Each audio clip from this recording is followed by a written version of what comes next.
Yo, what's happening, y'all? It's the Dope Rose. We back. Happy New Year. Hopefully, y'all had a good holiday with family, friends. Spent good time watching sports, doing all that kind of good stuff. We're back for 2026. We're looking for a strong 2026. You already know how we're coming. We're gonna keep doing our thing, and yeah, we're hoping for a good year. And to start the year, here we go, boys. It's the playoffs. This is what we. It's a good time of the year. This is what you wait for, right? Mm-hmm. And I'm sorry if your team's not in the playoffs. You probably just got some work to do. You know what I mean? A lot of coaches got fired today, so maybe there's some upside there. You know what I mean? We'll scramble it. Yeah, your team might find a good coach, whatever the case may be. But today we're kind of just focusing on the playoff bracket and the teams that are kind of in the mix. But it's a great time of year, and again, it's just the awesome way to start 2026. And honestly, in my opinion, this to me is one of the best slates we've had in a minute. Like a lot of good teams, a lot of potential upset. Different teams can win, different scenarios. I think there's a lot of talent, in this bracket, and I think that we're in for definitely a movie this season. I mean, we don't have any of these big heavy hitters that we've had in recent years, where we don't have a Mahomes, you don't have Lamar, you don't have Joe Burrow, right? Mm-hmm. You do have Josh Allen, but the Bills have been looking weaker this season than they have in years past, with the receiving core and different parts of the team haven't been that good. So, you have different number ones. The Patriots are back. Denver's number one. Seattle's number one. I mean, it feels like it's 2013 or 14? Like, what's going on? The Carolina Panthers get in, the Steelers get in on a miracle. I mean, Jaguars, it's crazy. Carolina wins the division. Right. So, yeah, man, I think this is going to be a lit-ass playoffs, and it all starts this weekend, wild card weekend. And, yeah, I'm going to go through some of the matchups, just how it looks right now on the screen. We have it propped up. So, we got Carolina and the Rams playing, and then you got Philadelphia versus San Francisco, Bears and Packers, which, of course, that lines up, right? Bears first time in the playoffs in 2016. In 10 years. And of course, they get their most hated rival, NFC North matchup. I mean, you couldn't even ask for a better, start. And then on the AFC side, you got Houston versus Pittsburgh, the Monday night game. And then you got Jacksonville, Buffalo, and you got New England and the LA Chargers. So, I'm gonna just start off. Let's just start off with the most. You want to start with Texans? We got to start off with Texans. They've been playing so good lately. Yeah. They really have been playing on the lights out. I mean, they're on a 9-game win streak going into this, and I think the only other team that's close is the Jaguars at 8. So we're gonna kick it off with the Texans. I was gonna go NFC, but hey, let's kick it off with the boys. Texans. Might have gotten a prayer answered last night with Pittsburgh willing their way to the victory and the missed field goal. Because I think if the Texans were playing Lamar in Baltimore coming off a game like that and a win, I would be a little bit more worried. And I think the Texans wouldn't even be favored. Like, I think that you can honestly say Baltimore. The Texans struggle against Baltimore, especially in the playoffs and especially in Baltimore when Lamar is playing, for sure. So you get Pittsburgh. It's in Pittsburgh. It's going to be kind of cold, whatever. But to me, I think that this is another chance for the Houston Texans to kind of fly under the radar a little bit. And people are already kind of throwing the Texans under the bus still, off a 9-game win streak, off of winning. And they're still talking about, well, Aaron Rodgers, and they're at home, and the Texans and the offense, we don't know, and this and that. I think this is a big chance for the Texans to, if they win this game, there's no more doubt that you can really give them. So, how much better is this team than the Browns team from a couple years ago? I think that this team, in my opinion, I think the Texans right now are in a way better spot as far as I think they're way more mature, and they've seen a lot more since their first time in the playoffs and even since last year. Yeah. And I think the way that they have gotten there this year, with starting 0-3, going on a 9-game win streak to end the year, ending with a 12-5 record that matched the most this franchise has ever seen. They've gone through the adversity. They had to play a lot of good teams on that 9-game win streak. They had to play Buffalo. They They had to play the Chargers. They had to play Jacksonville and make that huge comeback. They had to play the Colts before the derailing, right? Daniel Jones was still there, and they were still, a team that was hot. They had to play the Chiefs in Arrowhead, right? The Texans had to play a lot of hard teams and come away with a lot of victories during this 9-game win streak. So I think that this season and all that adversity has made them ready to really compete. Plus, you get the experience with Stroud, 2 years in the playoffs. He has 2 victories so far. Miko's been in the playoffs. I think that this is finally a group that is ready to prove themselves. I don't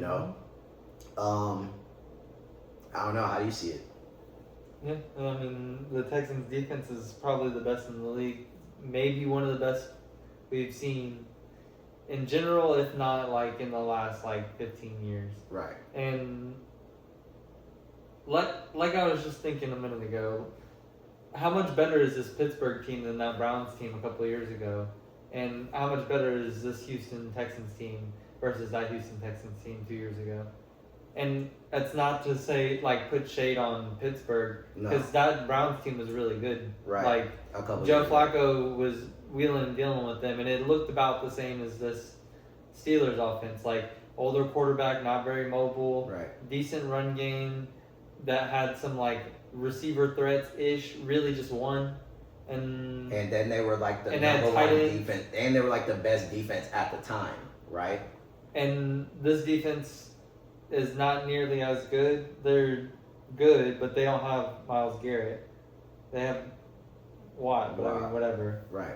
It's not the same. And Aaron Rodgers is Watt, who's coming off of an injury, he's hurt, basically, playing hurt. Yeah. And Rodgers is still hurt too. Right. And DK is coming off the suspension. And Austin has looked good, but I mean, is that going to look good against Stingley and Lassiter? Right.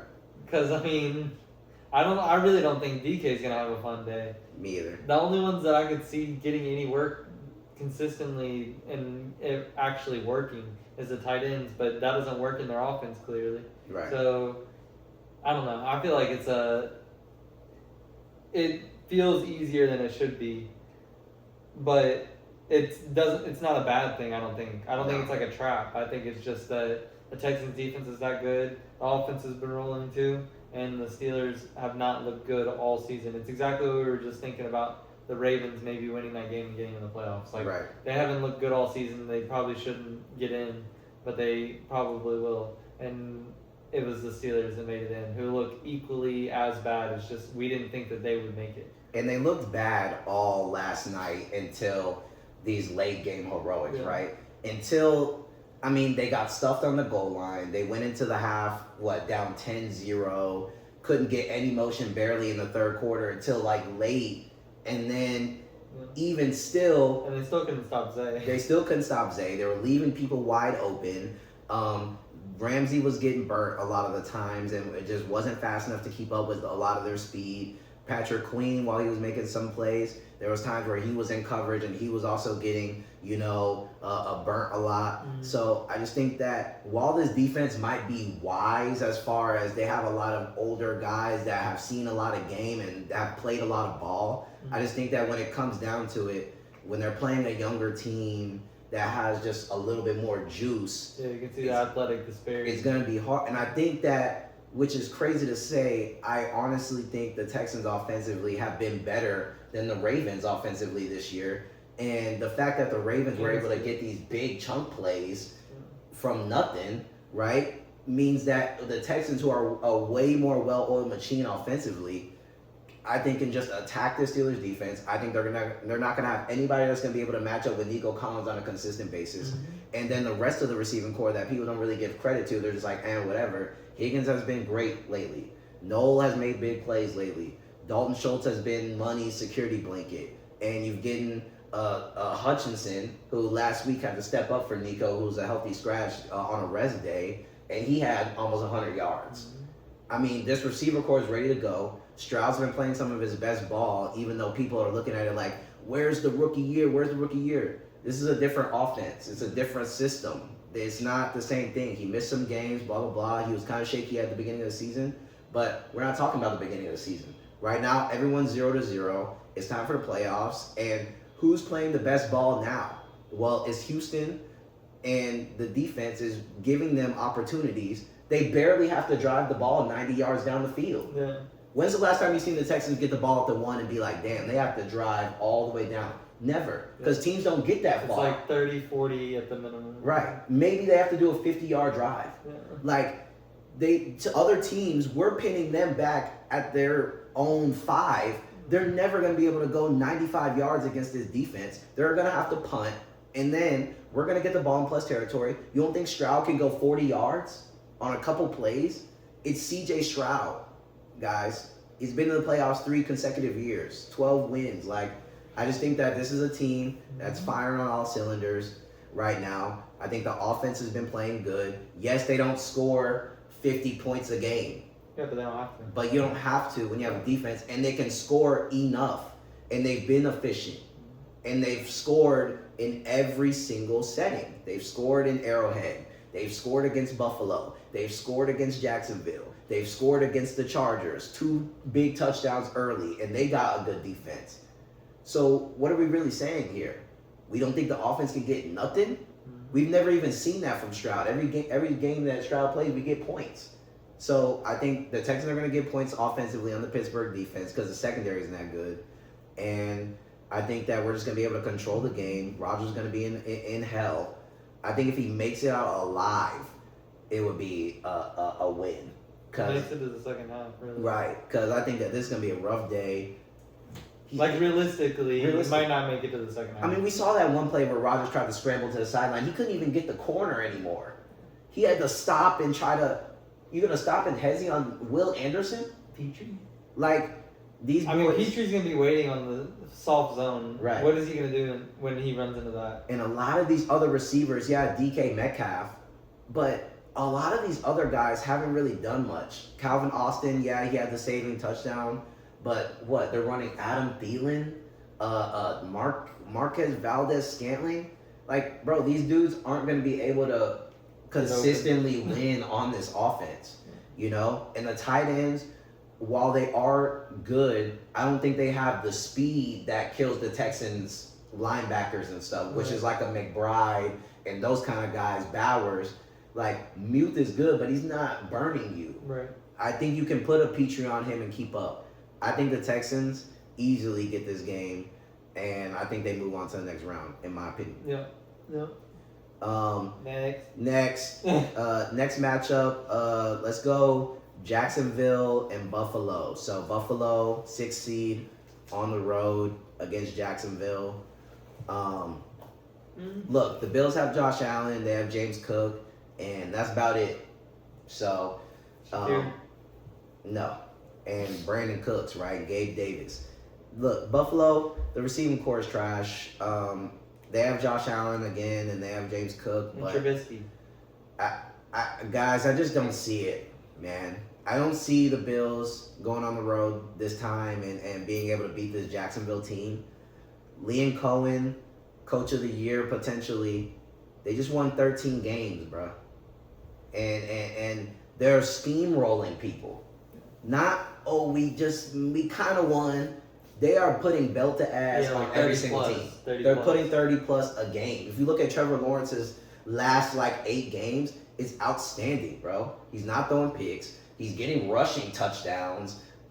Every receiver's getting involved. Parker Washington, Jacoby Myers, even BTJ getting some work. ETN out the backfield. I don't think this Buffalo team is going to be able to do enough. And I think that the Jacksonville D-line has been underrated this year, and their whole defense. Their D-line and linebackers especially. You got Josh Hines-Allen. You got, guys like Aluakun and stuff like that. I just don't see the Buffalo Bills being able to consistently doing anything. Yeah, the Bills defense has been bad too. Poor. Yeah. I don't know. I mean, it feels wrong to take the Jags, but at the same time, but again, we're talking about who's good now. There's a reason they're 3rd seed. Exactly, and won the division. Yeah. They won the AFC South. Yeah. Convincingly. Yeah. And that's with the Texans on a 9-game streak, and we still couldn't pass them. This Jacksonville team to me is serious. I think that this is the best they've looked probably ever. If we're being honest. If we're being honest. Like, I just don't really see a lot of weaknesses in their team. Like, unless Trevor just has a bad day. But I just think that it's impossible against this Bills defense that who's on their secondary? Tre'Davious White? Like, bro, that dude hasn't been good in years. Damar Hamlin, too. Trash. Like, all these dudes are trash on Buffalo in that secondary. They got some decent linebackers with Rosso and some of these guys. And, you know, they still have Bosa, but Bosa hasn't done a whole lot this season. I don't see it. Maybe Josh Allen starts off the game and he gets a rushing touchdown and Superman's here. I'm telling you, I wouldn't be surprised at halftime if it's like 28-7, Jacksonville at half. I could easily see it being 30-30, like overall in the game, right? Like 38-30 or something. Yeah, like that. Like Buffalo keeps replying and trying. And I think Jacksonville gets out to an early lead, though. I think early Jacksonville might go out to like a 14-0 quick, and then here comes Buffalo. They're gonna maybe hang around. I just don't think that they're gonna have an answer offensively to be able to defensively to be able to stop Jacksonville. No, in my opinion. So as much and I can see a world where Buffalo somehow muscles their way through it and wins it. But I just think it's gonna take a whole lot of this and that and what if and this needs to. I could also see easily Trevor Lawrence falling back to earth. Exactly. And that's kind of the weird thing about this game, right? You can see, like, Josh Allen turning on MVP mode. Like, okay, I made it to the playoffs. Maybe that's all he needed to do was make it to the playoffs. Now it's like a weightlifting. Now let's go play ball. And I can see James Cook just being, like, awesome shit. And you know there's those games where, like, Shakir's popping, right? Yeah. And Coleman all of a sudden has a 40-yard catch. Has a touchdown. Kincaid is crazy. Like, they could just have a game where they pop. And Trubisky did just give them a crazy ego boost last game. Like, he was kind of dunking all game long. Mm-hmm. And all the receivers were getting involved in shit. Like, Davis, that backup running back. Keon caught one. Right. And he's been making plays. Ray Davis. Ray Davis. So, again, they still got Dawson Knox. They still got decent people. It would be weird to say Buffalo's a first round exit. I just think that it's like, for me, it's like 70-30. Like, if it's both a teams 70% chance good, that the Jaguars are probably gonna win. If both teams are playing good, Jacksonville wins. Right. If Jacksonville decides who wins this game, honestly. For sure. It's literally just that. Yeah. Because their offense just needs to score. That's really all it is. Right. Because if Buffalo's going to score, Josh Allen's going to score. Right. You have to outscore them. Yeah. And I don't think Jacksonville's defense is good enough to pitch like a shutout. Mm-mm. So I don't think they're keeping them under 20. Yeah, I was a little bullish, like being like I wouldn't be, but like at the same time I wouldn't be though. Yeah. Like I wouldn't be because there's been games where like Buffalo against Cleveland, right? They couldn't do shit, right? And then like Buffalo against the Texans, they were trash. Like there's been games this season where Buffalo just hasn't clicked. That's not the playoffs. And it is not the playoffs, and everyone's gonna be hyping up, taking like, the game to the next level. As much hate as I give to Josh Allen, like in the playoffs, the only person that he loses to is Patrick Mahomes. True. That's the only person he ever loses to. Like, I mean, right? It's written. It's written. It's written. And this is a year, and maybe he's like you said, maybe he sees that there is no Burrow, there is no Lamar, there is no Pat, and he's like, if we can just muscle up, guys, like.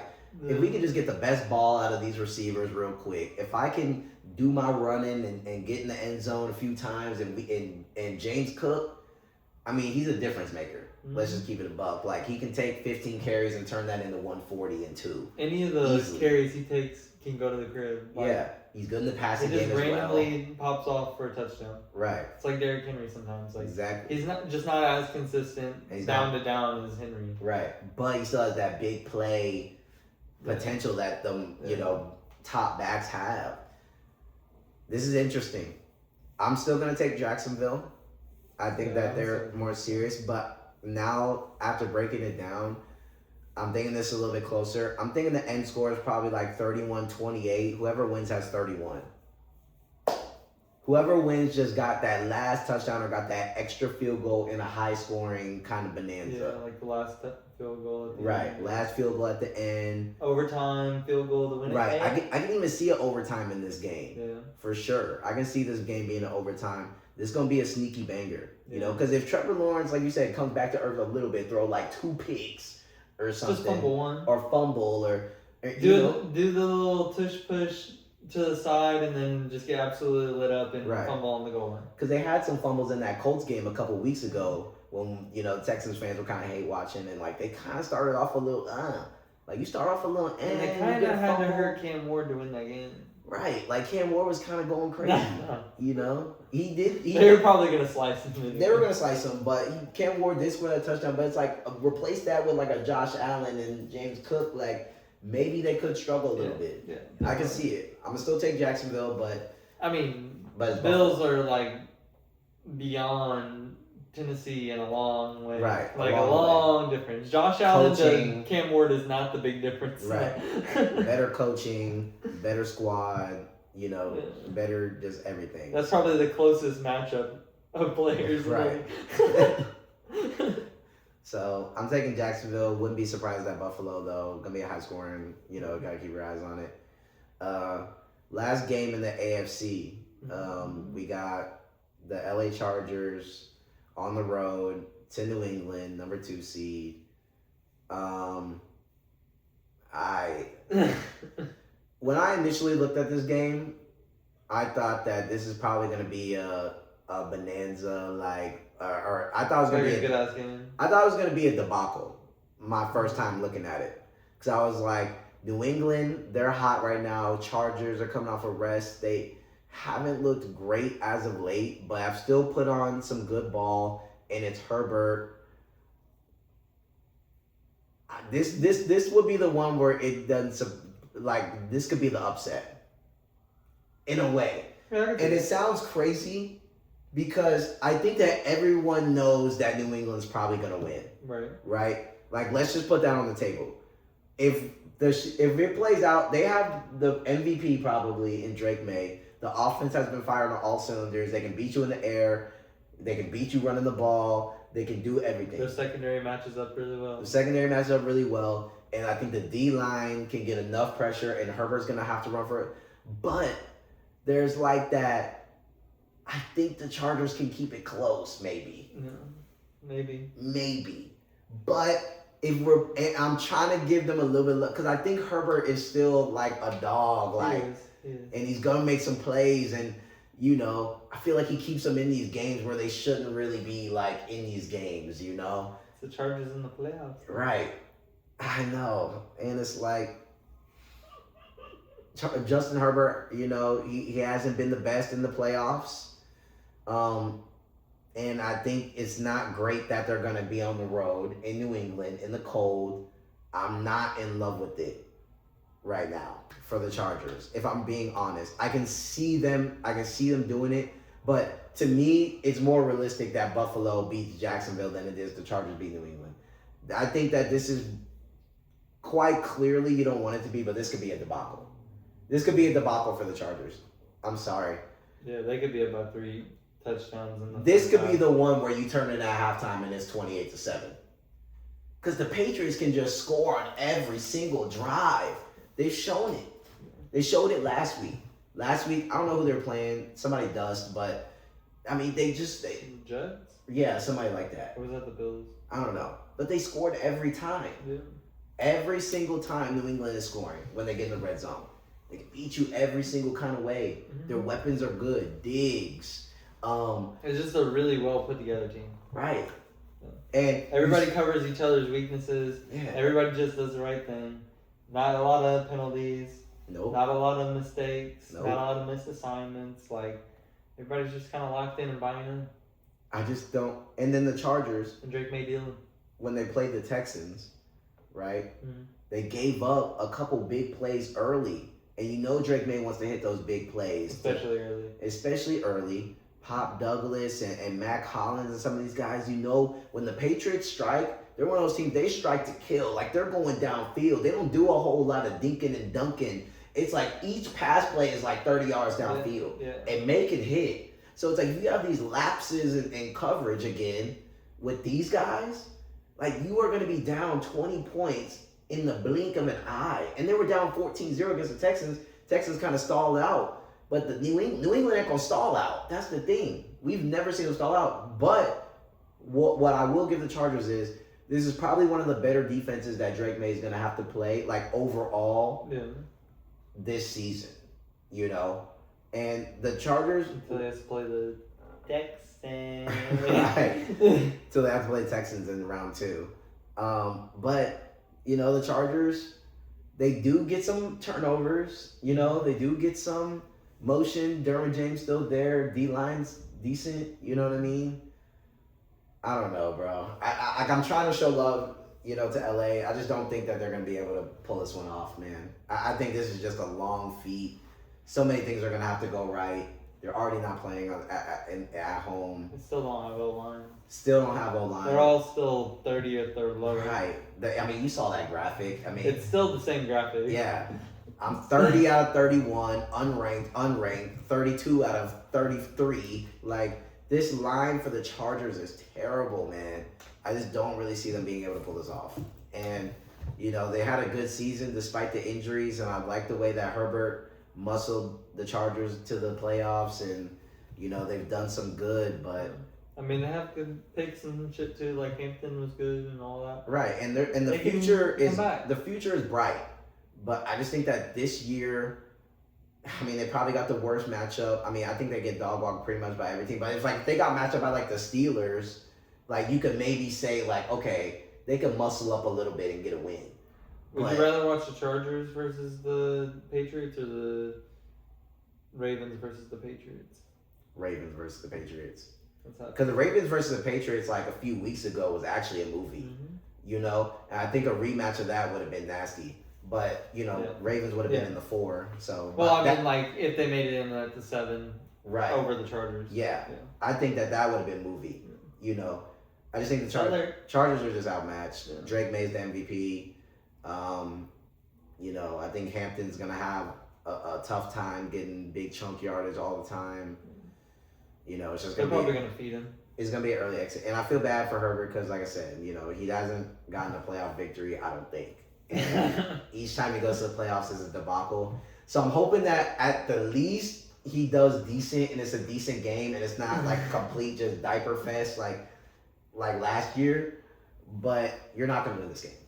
It's too much. Drake May and them are going to go out in the first round. Not in the first round. They might not be ready for a Super Bowl run, but they're not going out in the first round. Absolutely not. No. That's the AFC. So in the AFC, just to update, we're taking Texans over Pittsburgh in the Monday night. We're taking Jacksonville over Buffalo with the asterisk. Literally. With the asterisk of Buffalo could win if Josh Allen puts on the cape, and we wouldn't be surprised. And Trevor Lawrence, you know, turns back the time a little bit and like relaxes, you know, and you know whatever. And we're taking New England over the Chargers in what could be an ugly game for LA. NFC. Speaking of LA. Yeah. NFC, we got LA Rams versus Carolina Panthers. And look, round of applause, Carolina. Y'all made it in. And it's good because y'all have gone through some rough times. But let's just be honest, Carolina, you're going to absolutely get belt walked this first round. I don't even know if you really wanted to even be here this time. You're not ready. And nobody in the NFC South is ready. Let's just be honest. Like, I think maybe the Saints right now with Shuck actually probably give them the best chance to, like, get a playoff win, honestly. But Carolina, come on, bro. There's no way. I know they beat them earlier in the year, but Stafford played probably his worst game, like, almost in his career, damn near. Like, he threw multiple diapers, threw a pick six. Like, and Bryce Young played probably the best game of his career. Right. He threw it the furthest he's ever thrown, like 3 times in one game.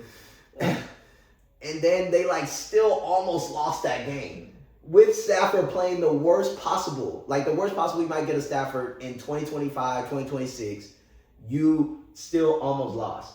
There is no way in hell Stafford is throwing multiple interceptions again, let alone a pick six and giving y'all points. JC Horn. I doubt it. JC Horn. I doubt it, bro. They're gonna have Devontae Adams back. They're gonna be running the ball with Kyron Williams. I think that this is gonna be a Carolina debacle where we're just gonna be like, why did we even allow this team to get into the playoffs? I mean, like, what positives do you really see? I really don't think LA comes out punching though. I don't think it's gonna be like close, but I also don't think that it's gonna be high scoring either. It's gonna be one of those ones where just the Rams just slowly pull away late. You know, it might start off 7-7, and you're like, okay, Bryce Young getting it hot early, and then the rest of the game they're gonna get like a couple field goals. Yeah. And the game ends 28 to like 13, bro. Like max. Look, Bryce Young has improved, but he's still not great. Let's just be honest. And Rico Dowdle in the running game and Chuba Hubbard, both of them have cooled off and don't really do much anymore. And outside of Ted McMillan, you know, Coker's okay. Tremble's cool. Like, it's a bunch of decent. It's okay. But if you think that Bryce Young alone is going to get them to win against the Rams, I hate to break it to you, man. It's not gonna happen this time. And like I said, it's a good thing for Carolina. They won the division. You go to playoffs, and it's kind of like one of those, like, I wouldn't even want to say, because you're not giving out, like, you know, participation awards here, but it's kind of a participation award for the Panthers and what they've been through. They've kind of had some hell years. These past like 4 or 5. Yeah. You know, we get into the playoffs. Our fans get to cheer for something, and they're at home too. So the fans get to show up and root for a playoff game, and that's pretty much it. You know, it ends here, for sure. Yeah. I mean, good luck. I don't want to play him. Like, yeah, I can't really get a lot from this game. I mean, Luka first playoff? Or not first playoff, but... No, not first playoff, but I think that... First playoff game of the year. Right. And then I think you have guys on the Rams that are just... These are veteran guys that just aren't playing around. You got Devontae Adams. You think he's going to be... They're ready for the next round. Right. They're ready for the next round. Like, this is not a joke to these guys. Matthew Stafford, been here, done that. We're not going to be sitting here playing with our food. Like, it's one of those where it's like, I think if the Rams, it gets tough and it gets shaky once we get into round 2, divisional week. But this week is just a appetizer. And their defense is still really good. Yeah, the defense is still good. Jared Verse. I mean, I think...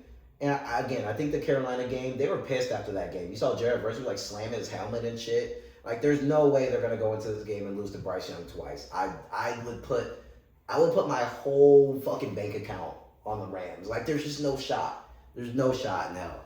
You know, they would need Thanos himself to go down there and fucking snap his fingers and get rid of the Rams completely for the Carolina to have a chance. And that's how Bryce has been playing all year. Unless Rico Dowdle getting 200 yards and 2 touchdowns, this is chalked, you know. Poor guys. Yeah, so we're taking the Rams clearly. Carolina, good season. Valiant effort. Right, good season, but next. Let's get into y'all guys, man. I think that's interesting. Let's get into Bears Packers, man. So the Bears, fantastic season. You know, 11-6. Couple bad losses, not bad losses, but a couple losses down the stretch, you know, with the San Francisco 49ers and with the Lions last game. Wasn't bad. Both games kind of came down to the end. Whatever, it is what it is. Not what you wanted to see. Not what you wanted to see, but it is what it is. First time in the playoffs in like 10 years, and of course they get the division rival, the hated rival, Green Bay Packers. No Micah Parsons, but everybody else should be back healthy and ready to go. The Bears, I'm assuming that Roma Dunze and guys like that are going to be ready and ready to go. Christian Watson's out too. Well, that's a big deal. If Christian Watson's out, that's a big deal. But or last I heard. Right. So we'll see. We'll see who ends up playing. But I'm thinking that pretty much everybody's going to be healthy in this one for the most part, except for guys that are already like injured. Right. Here's what I'm gonna say. I have not loved what I've seen out of the Bears defensively as a whole. They still get the turnovers and they still get the stops in some of these key moments. and they like play with heart, right? They get some of these plays that are just like playing with heart, like the onside kick recovery against Green Bay a few weeks ago. That was like a willpower kind of play. And then they got the fumble late in the game, and then they get the pick late in the game with Ripping the the ball out Lions. of Jalen Hurts on the tush push. Right, like just playing hard. just willpower plays, right? And I love that. But as far as like what we've seen with them lining up, this defense hasn't been that great against some of these pass catchers as of late. I think the running game has honestly been okay. You know, Christian McCaffrey, but I honestly think it wasn't that bad against the Lions, in my opinion. I think they did a decent job. Like, Gibbs wasn't just running wild out here. Points. Right. But, you know, Ricky Pearsall had a crazy game. Yeah. Jawan Jennings, Kittle, like, these dudes were just running free. And then you have Amon-Ra, he's literally the only one catching the ball, basically, him and J-Mo. I think that the defense has to play a little bit tighter and a little bit cleaner. But you played this team a couple times, and this is kind of like the best case scenario because it's not like a team where you're like, we have no clue, like a Rams or something, where it's like, we haven't played them, we don't know. It's like, you have familiarity, it's going to be a tough game, you're at home. And they beat us at home earlier this year. Right. I think I'm going to go with the Bears. Mainly we won the one at home. They won theirs at home. Yeah, y'all both won at home. That's right. It was last year. Y'all both won at home this year. I'm taking the Bears again at home. And the main reason why is I think Jordan Love, off of 2 weeks, I think he's going to come back. I think he's going to be a little bit rusty. I think he's going to throw a couple diapers. He already looked mid against us. Yeah, he didn't look that good. The last time they played the Bears before he got the concussion, he looked a little off except for a couple plays here and there. It was really Malik Willis that came in and kind of sparked it for him. And before then, it was kind of looking a little meh. I think that the 2 weeks, while he is going to be healthy now, I think that it's going to, he hasn't played ball in a couple weeks. While the Bears, even though they're losing, all the starters have played and they've continued to play ball. I think that the Bears, they're going to roll. They're going to get in their groove. They know they're coming off a couple bad losses. They're going to play up, and it's the playoffs, and it's the first playoffs in a long time. I don't see Caleb Williams going out this game with a loss. I'm going to take the Bears, personally. Yeah. What do you see?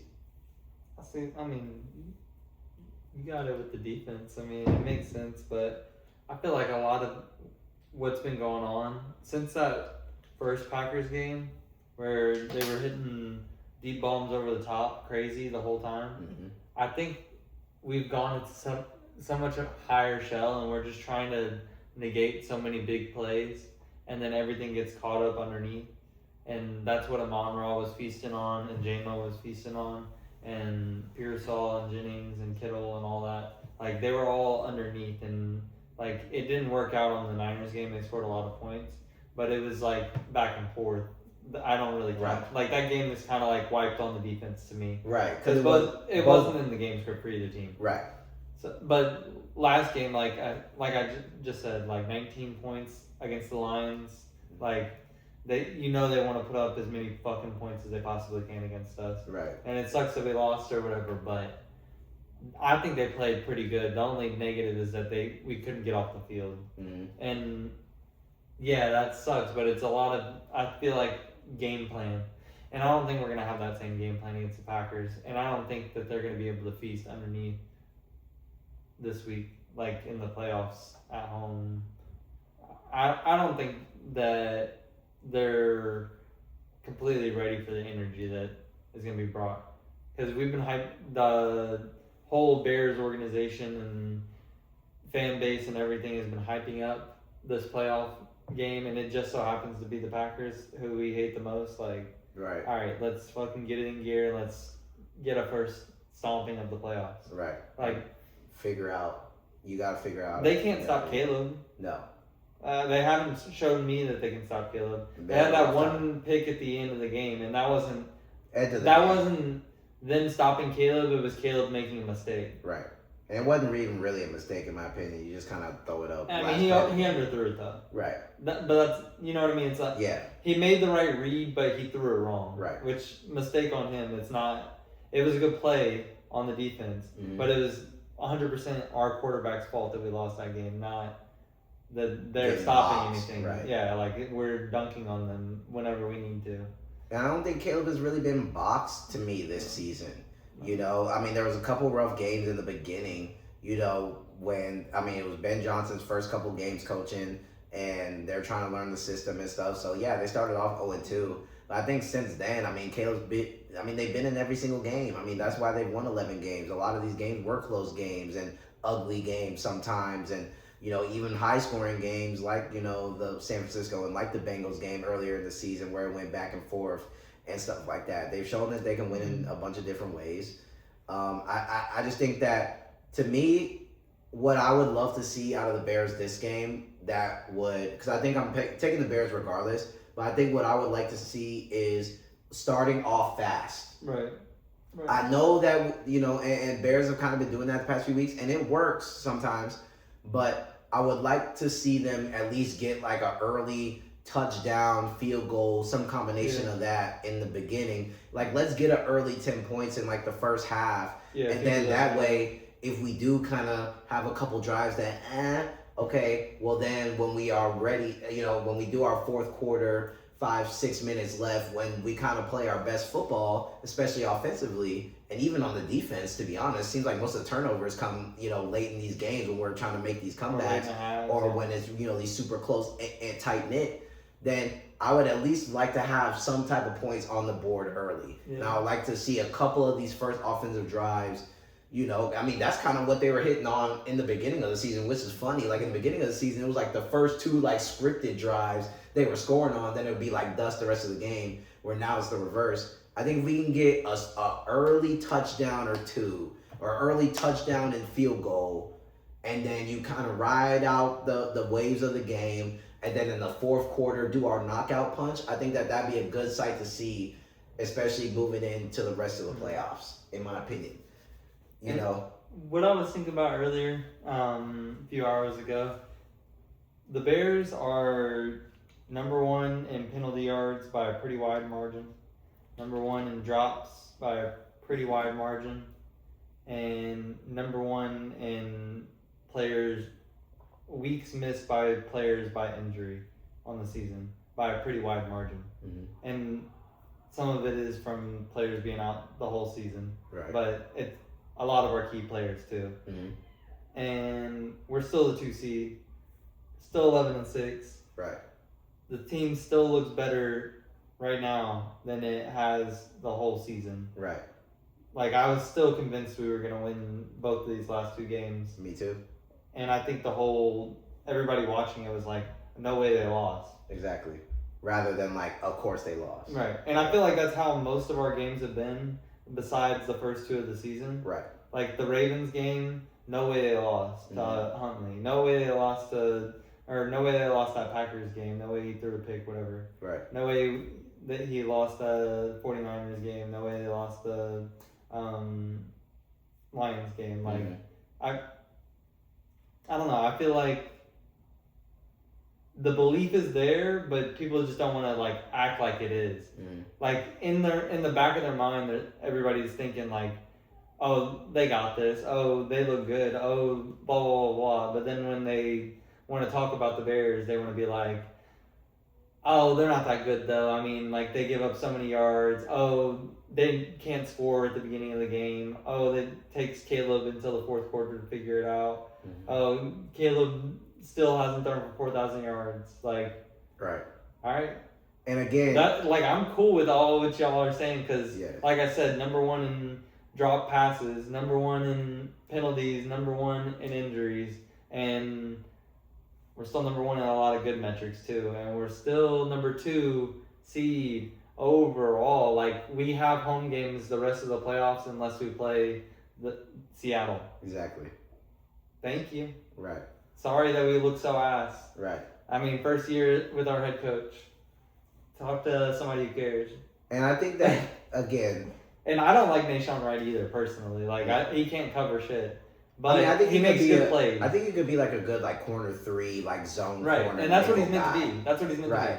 But, he's having to cover in some of these big spots against some of these like top receivers. And obviously he's a little bit in over his head. And it's not his fault. He's kind of thrown into this spot. And I think overall this season he's done a decent job. But I think that people are really sleeping on the fact that this dude Caleb Williams, he kind of lives for these moments, right? And we haven't seen him in the playoffs yet. But I'm just, based on this dude's track record, And based on the kind of guy that he is and the kind of gamer that he is, I'm not thinking that this dude is going outside in these playoffs. I think that he's shown all year that in these close games, he's able to turn on that Iceman persona. He's able to kind of keep these games close. And even in the games when the receivers gets boxed, he's picking up these good yards with his legs and these clutch moments and things like that. Mm-hmm. I mean, he's making some big plays, and he keeps the Bears in every single game. I think that people are really sleeping on how much of an X factor he really is, especially in the late game. It's like he almost gets better when it seems like there's no chance. Right. It's like, you know, you watching the games and you're like, down by 2 scores. Right, they're down by two scores.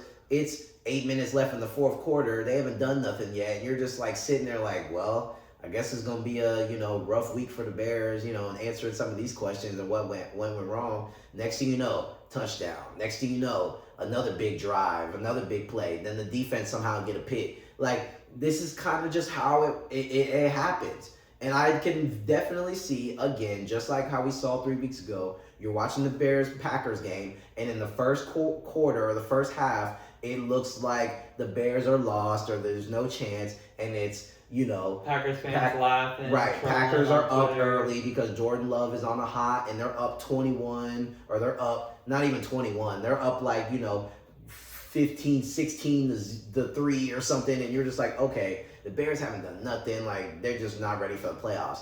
And then next thing you know, in the middle of the third quarter, here we go. Big chunk plays to Luther Burden and on a play action. Like, it happens every time. This dude Caleb's a gamer. He's never going to give up. He's never going to quit. And just like how you were talking, where I feel like people are like, when they talk about the Bears, like, even though they're having this good season, it's like they want to nitpick these different spots. And I get that that's what the point of, like, analysts and guys are, is to, like, you got to look at where teams are weak, and you can't just gas up every team, right? But I feel like, and not to bring it to my team or take the attention away, but I feel like it's the same way with Houston on the other side, where it's like, no matter how Houston wins the game, somehow it's not good enough. We put 40 on the Cardinals, and then it's, it's the Cardinals. You put 40 on Baltimore, you stopped Kansas City, and it seems like people don't forgot about that by now. People forgot about what we did to Josh Allen, and we gave 8 sacks. We had 10 pressures on Justin Herbert. It's like, but it's still like, and the offense continues to put up 20 plus a game, which is what we said is like the magic number. But it's still like, I don't know, bad taste in my mouth. Same thing with the Bears. They win this way, they win that way, they do this, they do that, and it's still like, I don't know. It's like you have to kind of eliminate this old style of thinking of like, well, the Bears have been bad before, so they can't possibly be good now. Well, now it's 2026, and the Jaguars are in the playoffs, and they're good. The Bears quarterbacks have always sold. Clearly, it's going to happen again. Well, this is a different guy. Clearly. Texans have a different guy, and they run a different system. The damn Jacksonville Jaguars, again, are in the playoffs. They've been bad for the last, 5-6 years. They were literally, 0-16, weren't they? Yeah, and they were bad. They had Urban Meyer. Was that 2013? Yeah. Or was it? In recent memory, they've been bad. Yeah. Like, they've gone through some bad years. They've gone through some bad coaches. They've gone about, and so what? We're gonna just say they had Blake Bortles starting for a year and a half. Right. So what are we gonna say? What, the Jaguars aren't no good because of back then? So what? They're scoring 30 a game now. Like, you have to just respect what's going on, and I think that, to me, Bears at home, first playoff game, Ben Johnson. You've played the Packers twice. You know what they're going to do. They know what y'all are going to do. It's probably going to be a tough-nosed game. It's not going to be light show, blah, blah, blah. It's going to come down to a little bit to little plays here and there. I'm taking Bears at home in Soldier Field for the first playoff game, and I'm confident in that. And I think that Jordan Love and the Packers are going to be rusty.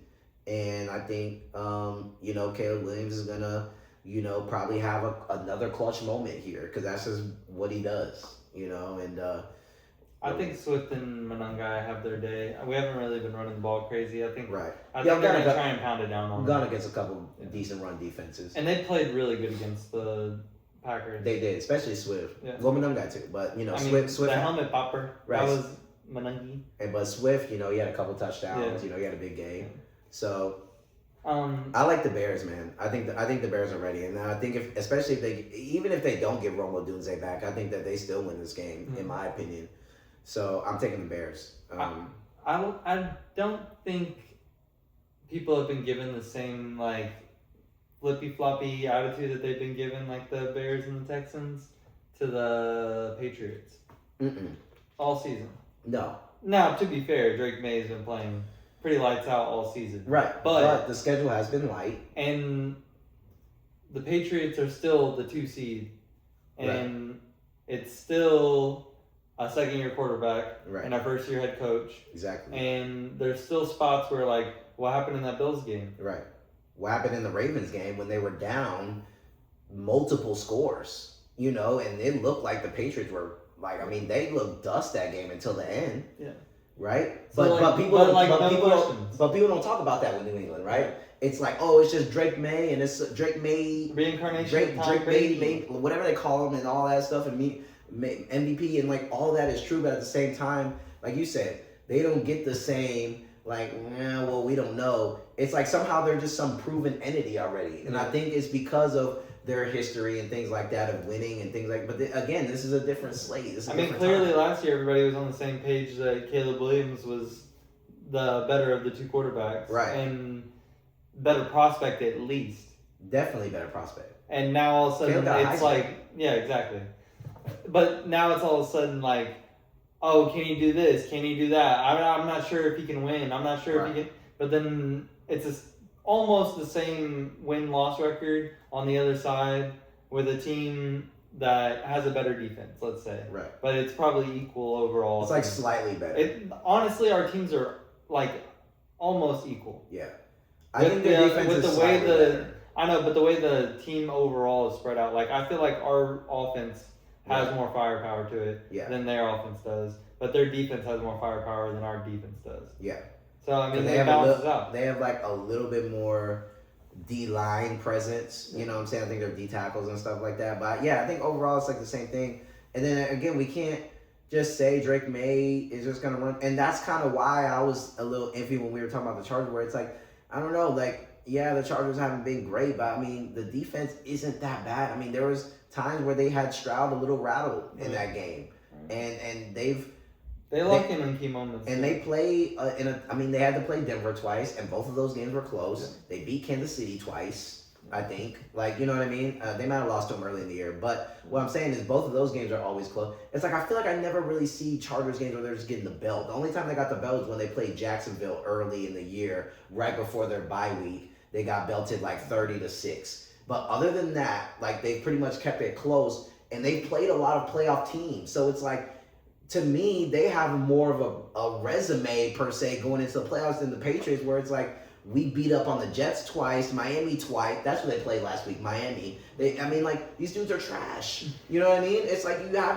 and it's like I know you play who's on your schedule, and it's good that you beat them. I'm not like saying like fuck them for like having a weak schedule, but it's like, again, the facts are facts. They haven't played some of these kind of caliber teams. Yeah. Like if New England played Jacksonville this week, I would almost again still pick Jacksonville. Yeah. Like they just look. Jacksonville's played some of these guys over here. How many teams have the Patriots played on that AFC list? Dude, like one. I don't even think they played any of them. The only teams the Bears haven't played on the NFC are the Seahawks and the Panthers. Right. So that's what I'm saying. It's like, how are you going to... We didn't play the Rams. You didn't play the Rams, and you didn't play Seattle. Mm-hmm. But you play everybody else, pretty much. And Carolina, doesn't really matter if you play them. They suck.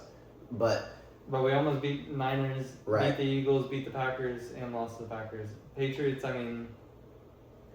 Patriots haven't played anybody over here. They played the Bills. They lost to the Bills. Right. And, both of the Bills games were kind of like, you know what I'm saying, pretty close games because it was a Thursday night game, remember? Mm-hmm. That one was pretty back and forth, but then Diggs kind of, put it away. Yeah. The second time, it didn't look, fantastic. Like, again, it's like, you look at a team like Houston. Houston's played everybody over here, except for Pittsburgh and New England. We played Bills. We played Jacksonville. We played Denver. Denver's played Texans and Jags. San Fran, too. Right. We played San Fran. We played the Rams. Mm-hmm. You know what I mean? We played Seattle. Mm-hmm. We didn't play that amazing, but it was early in the season, but still. You know what I mean? It's like, at least you could say some of these other teams... At least you can say some of these other teams have some of the experience against some of these top teams. Right. Where New England, I'm like, I don't know. They haven't played some of these guys, and then you can't tell me like, oh, Bears were iffy. They went 11-6 and have played a lot of these guys on each side. And beat or kept it really competitive. Or kept it really close. Yeah. Like beat or it came down to the last play. Last play, literally last play. So it's like, what are we talking about, bro? I'm taking Bears against the Packers again. I'm taking Bears. Last game on the NFC side, we got San Francisco 49ers traveling to Philly to play the Eagles. And might be a moving matchup. Before we get into it, do you think the Eagles were dumb for sitting their starters? I know people are making a big deal about it. I don't really think it's that big of a deal. Like, I know they could have. I know seating wise, because like, you know, the Bears lost, so they could have went to 2, and then like they basically could have had like a bunch of home games. I get it, but I mean, 3 seeds not that bad in my opinion. No, I feel like it's fine. Like, I mean, it sucks that you have to play the 49ers. I mean, I feel like clearly Carolina and Green Bay are the 2 easiest of the teams on this list. Exactly. And everybody else is like serious. Yeah. You know. And honestly, I'm more scared of San Fran than I am of LA. For Philly, specifically. Right. Yeah. Because Philly's defense is really good. And I feel like they would have an easier time with the Rams than they would against the Niners. Because there's no way they're boxing everybody on that team. Yeah. There's no way. They might get to Purdy, but I don't think they box everybody on the team. No. And I think they just, and I think coming off of a bad game too is what's going to boost the Niners a little bit. Yeah. They just came off an ugly loss against Seattle. They didn't score that many points. Yeah. I think that, you know, they're going to have a lot of time here. They played a Thursday night too. And so a lot of players are still to get questionable too, like Pearsall. Right. I think they're going to have some extra time to get healthy. I think that they're going to be ready to play. I know it's in Philly, but I just think that San Fran's going to have a little bit more firepower here. Yeah. I like Philadelphia though, but I just think that Philly this year hasn't looked like a well-oiled machine at times. They have times where they look like they're clicking for a little bit, but then they have moments and games where it just looks ugly. Like even that Bills game like a couple weeks ago, they won 13-12, and they won because Hurts didn't complete a pass like in the whole second half or something like that. 0 in the third and fourth quarter. Yeah. Like that's insanity. And then Josh Allen still almost won the game. He just like sailed the last throw of the game, but it was naked in the corner. Yeah. You know, and they don't even have any like that was like Shakir. So imagine like some of these other guys, Tonjes and Kittle and all and Jennings and Kendrick Bourne and then God forbid they have Pearsall, McCaffrey. Like I just think it's gonna be way too much. I know they kind of have some history, but I haven't really been in love with what I've seen out of Philly this year. Mm-hmm. They won the Super Bowl last year. I just don't think they got it this year all the way. Saquon's been hit or miss. AJ Brown's been irritated. You know, Devontae Smith has been okay, but has some games where he goes. Sometimes the offense clicks. I just think the offense isn't good enough. As good as the defense has been and has been kind of keeping this team afloat, I think what they try to say about Houston is really what Philly is. Right. Like we have not seen this offense do absolutely anything pretty much all year. But yet and still, like the defense keep it open. Like but when they win, these niggas don't score points at all. It's barely good enough whenever they win. But barely. When they lose, it's nothing. They tried to go band for band with Justin Herbert, who's injured, and this nigga Jalen Hurts threw like 4 diapers, bro. He threw 4 picks. Like he had like a fumble or two too. Had a fumble. Like I mean, this is ridiculous. Like there's no way that we are confident that this team, the Philadelphia Eagles, is going to be able to beat San Francisco 49ers. There's just no way. It's not enough. It's not enough. And again, they haven't shown enough offensively. When they're trying to push the ball downfield, Hurts has been off his spot. I think that, and then the Niners coming off the loss, I think they're going to be having something to prove. They're going to be firing off. I think San Francisco's like just another one of those teams that like, they're just not going out early this year. Maybe they go out in the divisional, maybe they go out later, but not in this round. I mean, they'll play Seattle next round. Right. And that's going to be a banger. Yeah. And, you know, it's a divisional game. Rematch. Right. Rematch, again. Divisional game. Third time. and it's in Seattle. But again, I think they can catch Seattle napping because Sam Darnold off a bye week, right? Sam Darnold can throw diapers and throw a couple picks.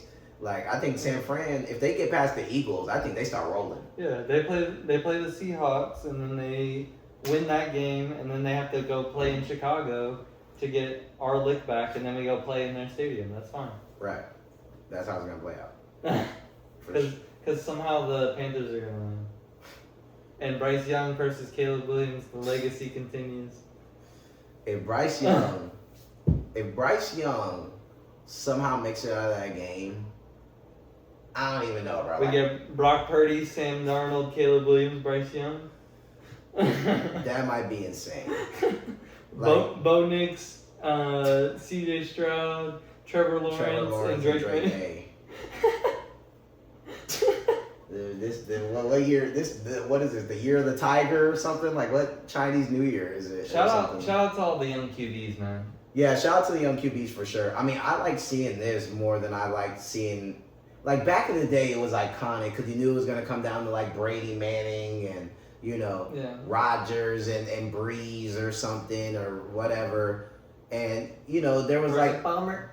There was like the three or four like mega teams back then, like in the early 2010s and stuff. That you were like, okay, Patriots, Colts, or like Patriots, Broncos, and then it was like Green Bay Packers, Green Bay Packers. You get some Vikings here and there, and like the Saints when they started getting hot. So then it's like, okay, we're now. That's what I'm saying. When I'm looking at this bracket, like it's almost dope, like because it's like you're getting a bunch of different teams, and you're getting a bunch of these all the quarterbacks that everybody, these dudes are the game changers and stuff. Where's Pat Mahomes? Pat Mahomes not here.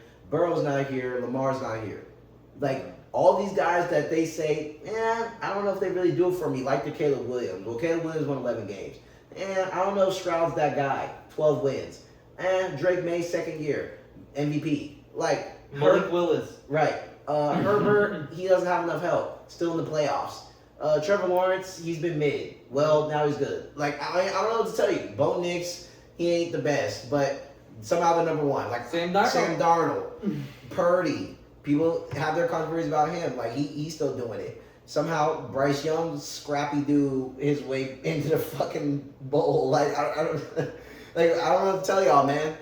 You know what I mean? It's a new era of ball. Like, and I think this shows like the spread of wealth as far as talent in the league, where anybody can win on it. So many teams are like, I think there's a lot more teams that are like good to decent than there are teams that are like just flat out garbage. Like I think there's only like five teams that you can really say were like complete piss poor, and one of them you can like give a asterisk to, like the Giants. Like I think the Giants actually probably would have been decent had they not gone through some injuries on offense and stuff like that. But despite that, okay, the Raiders were trash, the Jets were trash, Titans were trash, and like the Cardinals maybe or something. Like I mean, even still, the Cardinals are still putting up. Michael Wilson got 1,000 yards. McBride got 1,300 yards. Like what I'm saying, they still kind of got some sauce. Like they get a quarterback and like one. And they had like on defense. 4 running backs get hurt. Right. They keep James Conner, or they get another back or something, and they get a decent Q. Here they go. Now they're in the mix. All they need is Brissett, man. Right. Like now they're in the mix over here. 3 teams from the damn South almost got in at the same record. Carolina, Falcons started playing good at the end. Saints started playing good. The Bucks were like the only team that was like hot ass at the end. You know what I mean? And even their team got talent. They started 5-1. It's like this NFL season. Hey, Buka. Shout out Buka. He gonna bounce back. Y'all sleep. Don't sleep on Buka, man. He gonna pop back up. You know what I mean? It's just Baker started selling. I just wanted to see Cancun first. Yeah, Baker started selling, and Todd Bowles is trash. Todd Bowles needs to be the next one fired. I don't know how that nigga still got his job. You're hate watching. I am, because dude, you just want Rachaad White to play. Stop playing. Dude, Rachaad White's leaving and good because they don't use him anyway. And bro, Todd Bowles is trash. Like let's just be honest. Like, bro, he averages like 8 wins. Yeah. You're not gonna go to the Super Bowl with Todd Bowles. I'm sorry. Yeah, he's just like one less than Tomlin. Like he's supposed to be a defensive head coach, yet and still they give up 3rd and 30 every week. Yeah. Shit, they give up 30-something points a week. That's what I'm saying. They don't cover. How are you getting? I mean, I don't even want to go on a rant about Todd Bowles. Like, he's so bad. Like, he needs to be fired either. Bro, Winfield just can't cover. It's not his fault. Either I need to look at my phone after we're done recording and Todd Bowles needs to be fired, or by the time I open my eyes tomorrow morning, this nigga needs to be out of a job. Seriously. With all these other coaches that have gotten fired, he needs to go. Did the Jets fire Aaron Glenn? No, he still has a job. He honestly might keep his job, which is crazy to say. But it's not at the same time because, like... 0 picks. They were hot ass. And he's also a defensive guy. He had Sauce Gardner for 10 games. And Quentin Williams. Yeah. He's trash, too. He needs to lose it. 0 picks? Are we joking? Yeah. Was that, like, the first time? Was that the first time ever? Ever. Yeah, that's bad. Since I started keeping stats since 1933. Look, the Jets were hot ass this year. If they get rid of what's his name, Aaron Glenn. If they get rid of him, I wouldn't be surprised either. Because Aaron Glenn, he was hot ass this year. You know, they did nothing good. No. They were just as bad as like the Raiders. Brees Hall carried every win that they had. Right. I mean, they only had like what 2 wins or something. Even the games where they like thought they were gonna win, it was because of Brees Hall, and that was it. And early in the season, you had some glory of Justin Fields, but the defense was so fucking terrible. Yeah, and Garrett Wilson gave up all year long. That it didn't matter. Like, they scored 30 points against the Steelers in week 1 and lost. Yeah. Like, come on, guys. Like, yeah, Aaron Glenn, he's terrible too. Raheem Morris is terrible. And you guess who? They're gonna sell him. Guess who's about to interview Raheem Morris? Tennessee Titans. I got that notification. They're gonna interview Raheem Morris. Really, Tennessee? Tennessee gonna sell Cam Ward. Get a black Ward. coach for him. Dude. They're just trying to get a black coach. We just saw Raheem Morris go 8-9 twice with Bijan Probably Robinson. better than Penix. Yeah, I agree. But they also don't have Bijan Robinson or Drake London or Kyle Pitts over there. Bro, Tajay Spears and Okonkwo. Dude. And Calvin Ridley. In the NFC South, by the way, where you needed 8 wins to get in the playoff. You needed 9 wins to get into a playoff spot. And the year previously, they were bad too in the NFC South. And they didn't win twice in a weak division. Now you're going to come to the AFC South where we're getting 10 plus wins by Thanksgiving? Yeah, nah. Raheem Morris? Come on, guys. Tennessee is such a fucking joke. They're going to sell Cam Ward, bro. It's so obvious. They need to get Mayo. The dude from the Patriots, the old coach. They either need to get Mayo or they need to figure out how to get Dabble or one of those guys. Dabble trades from Dart to Cam Ward, imagine. Yeah. Like, if they're serious, I would go more that direction. I even saw that they might even be trying to talk to Stefanski. I'm like, nigga, Stefanski? Are we going to pick the 2 worst coaching candidates? Seriously? Stefanski definitely a Falcon. Definitely a Falcon. Stefanski's terrible. He's definitely a Falcon. And they're going to get a couple good defensive players next year, too. Right. And it's going to shore up exactly what they need on defense, but the O-line's still going to be ass. Right. And he's still not going to be able to hit on a quarterback. They'll probably still be 9 or 10 wins. Right. They better hope Pennis come back and is able to do something good. Because Kirk is doing all right. Kirk, though. They haven't been able to hit on a quarterback. Stefanski has no idea what he's doing when it comes to, like, trying to find a quarterback. His track record is terrible. Shedeur finished the season with, I think it was 12.8 QBR on the season. Like, average on all games combined. I'm pretty sure it was 12.8. So this gives me to the next thing. Who do you think was the best rookie quarterback this season overall? If not Chuck, Dart. I think Dart, if he didn't get injured several times, then Dart. But I think if we're going off of what we saw all season, like Chuck. top 3. Chuck, Dart, and honestly, probably Cam Ward. Right. I'm going the same way. Because I mean, who else? It was Gabriel and Shedeur. Gabriel, Shedeur. Who else was a rookie? JJ McCarthy. Does that count? Yeah, it I'm does. not putting him in there, but I mean, I'm not putting him in the top right, 3. yeah, he's not in the top 3, but yeah, he does count. I mean, it is his rookie season. Yeah. You know, he didn't play last year. I'm gonna agree. Honestly, and it's Chuck, Dart, and then Cam. I'm gonna put Dart at 1. I think that what Dart gave us when at least when they had Cam Scatterbo, I mean, this dude was ridiculous. And I mean, he damn near almost won the Bears game by himself until he got popped. You know, he did battle the concussion thing, but I think when Jackson Dart has played this season, the Giants have at least looked like they have a chance to they look like they have some direction. Yeah. But I think if we had a full season of Shuck, I think that Shuck would be easily number 1. And I think he's also number 1. I think he could easily be number 1 still, because I think Shuck, since he's came in, has been absolutely fantastic. He's won more games in less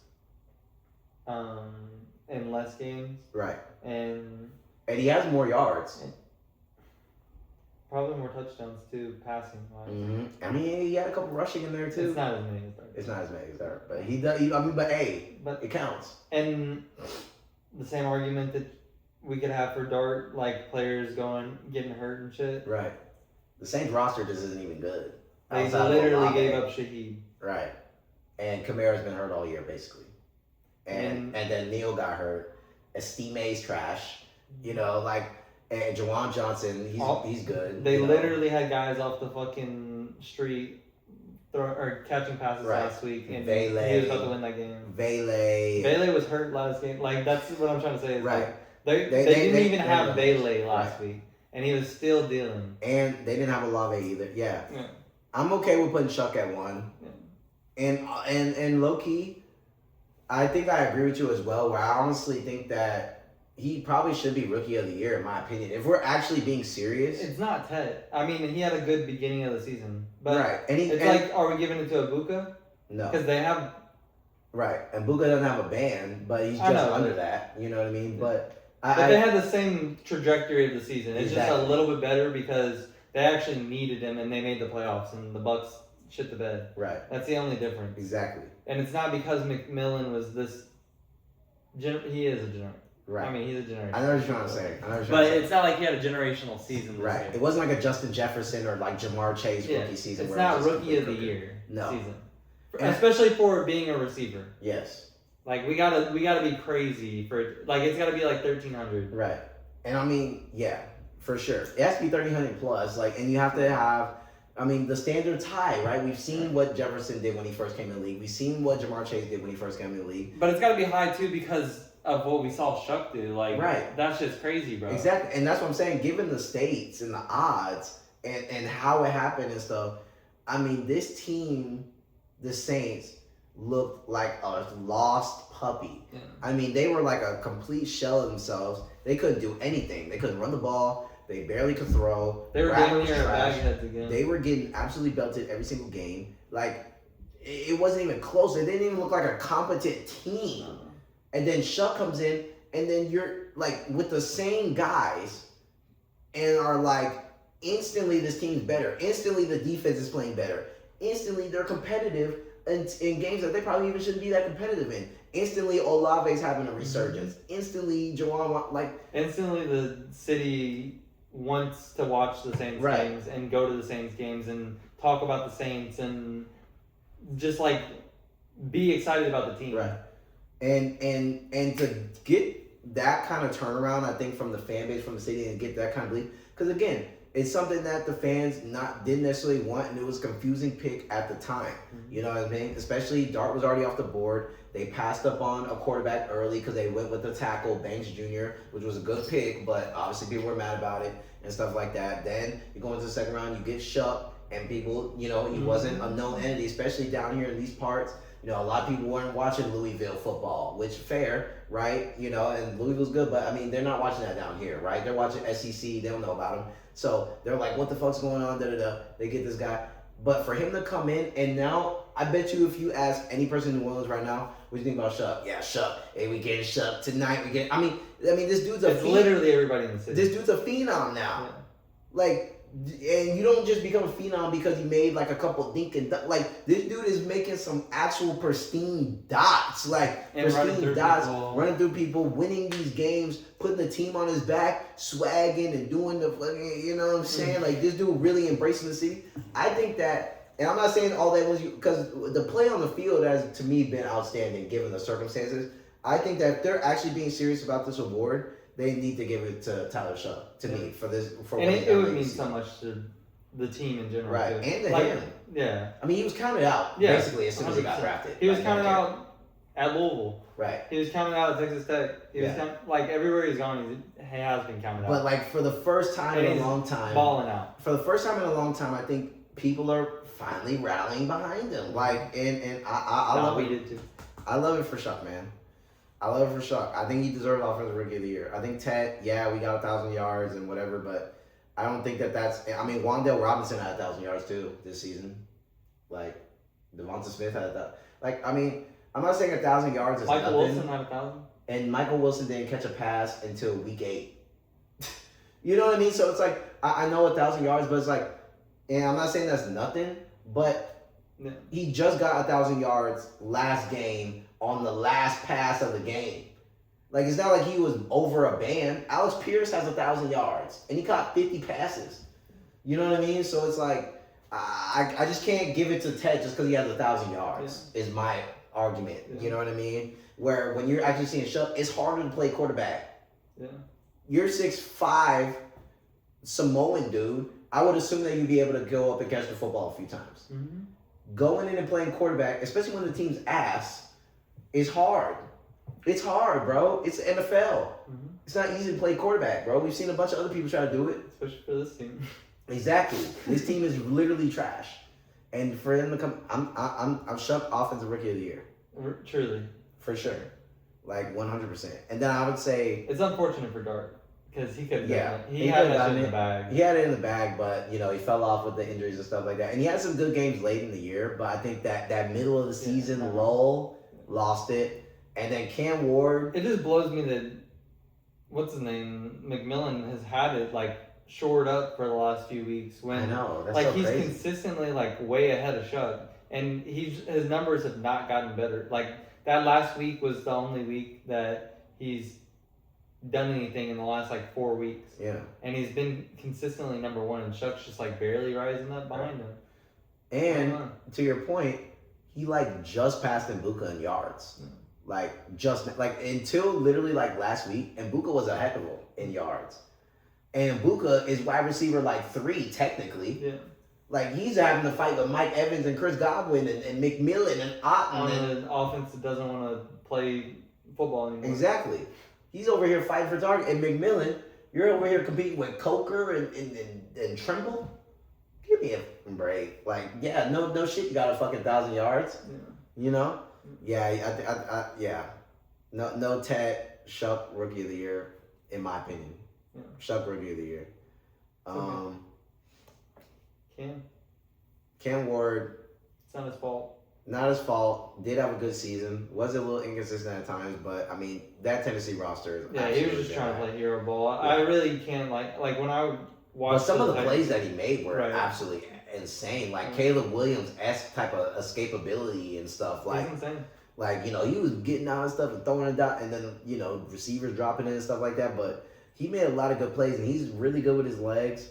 I think that if they get serious, which is why I'm getting pissed that they're talking to fucking Raheem Morris and Kevin Stefanski, because if they actually got serious and put some good minds in this room for once, they actually kind of have something here for real, Cam Ward's going to be one of the biggest misses in the last few decades, and it's not because he's not a good prospect. It's going to be a big what if. Like, what if Cam Ward would have just landed even if he would have landed in New York.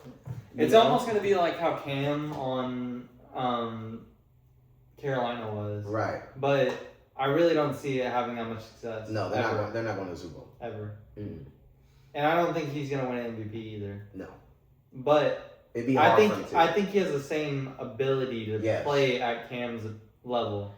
And I think he has the same ability that, like, even if they get, like, just a couple decent more pieces. They're just not going to get in the line. They're not going to get a good coach. And they're not going to fill out anything else. And they miss on every single pick. Damn near. I mean, when's the last time you've seen these dudes? Alec Manor. They hit on Derrick Henry, who, how do you even miss on that? And they hit on A.J. Brown. Those have been the last two, like, actual hits. Other than that, Traylon Burks. Did they draft Njoku? No. It was in Conco, yeah. They in Conco. And Conco, again, decent guy, but, you know, dude, they're not good at drafting. Even the O-linemen they draft are, like, trash. Like, they miss on the line. Yeah. Like, how do you miss on the line? You know what I mean? Like, I get it. Like, you know, every now and then you get, like, a big guy that just can't move his feet at the NFL level, but they miss every single damn time. Simmons. I feel like the last 3 drafts, the Titans have gone O-line early, and none of them are good at blocking. I just don't think they know how to evaluate any talent. No. They're just like, oh, we got to take Cam. Right. And they do the same thing like the Ravens, where they just get a bunch of old washed guys to try to play receiver. Robert Woods after he's over with. The DeAndre Hopkins when he had none left, really. Tyler Lockett, seriously? Do you really think that was going to help this season? Tyler Lockett. Why did we even put him on the books? Exactly. You just gave, and now then you had to cut him because obviously he doesn't want to be there. He wants to try to go win somewhere. Yeah. And so you're gonna eat that cap. So dead money, more money that you're paying to nobody. Pollard. Side note, I did see that the Raiders are gonna be paying 4 coaches next year. Yeah. And they don't have a coach right now. No. So they're gonna be paying 5 coaches next year. Who wants that job? I know, right? I think that job is hell. I do too. That might be the worst job to get. Like, there's so much pressure for no players. There's so much pressure, and they're another. And they're about to give up Crosby. They're about to give up Crosby because they have to. He's not gonna play. He's not gonna play for them again. It's about to be a repeat of the Khalil Mack situation. Yeah. Like, you know how every once in a while one of those things happens where they're like, oh, it's crazy how this happened and this happened like so and so many years ago. It's so similar. Blah blah blah. It's literally gonna be Khalil Mack was frustrated with the organization. He felt like he wasn't being done right, and they were shit, and he got traded to the Bears. What? And that's what we're finna do with Max Crosby. Yeah. It's the exact same situation that he's in right now. Exactly. And you can't blame Crosby. He's been there for a long time. And he's been dominating. And they don't win anything. And they don't do anything to help make build the team around them. Yeah. They haven't done anything. Yeah. And they haven't gotten any better since he's been there. And you can only affect the... Shit, they got worse. To me, I think that pass rush is almost... Like, it's needed, but it's almost a luxury in a way. Where it's like, if you have a great edge rusher, but your quarterback and your offense is so shit, like, he's not going to be able to affect the game that much. Mm-hmm. But if your team is nasty as fuck, and then you have a fucking beast at the end that gets stops on the other side that can give momentum to the offense, and then you can build off of that, then it's like, oh shit. Like burst or whatever. Right. Like, but it doesn't matter if the team sucks. They get 2 wins a year. And they have a fucking generational you're gonna have to get rid of it. What are you gonna give him? Generational running back. You're gonna give him another contract? You need 57 other positions right now. And you just traded away your best wide receiver. Right, Jacoby Myers. And thank God he wanted to get out of there too. I mean, damn. So you have Brock Bowers, Genty, and that's it. Scrubs. Yeah.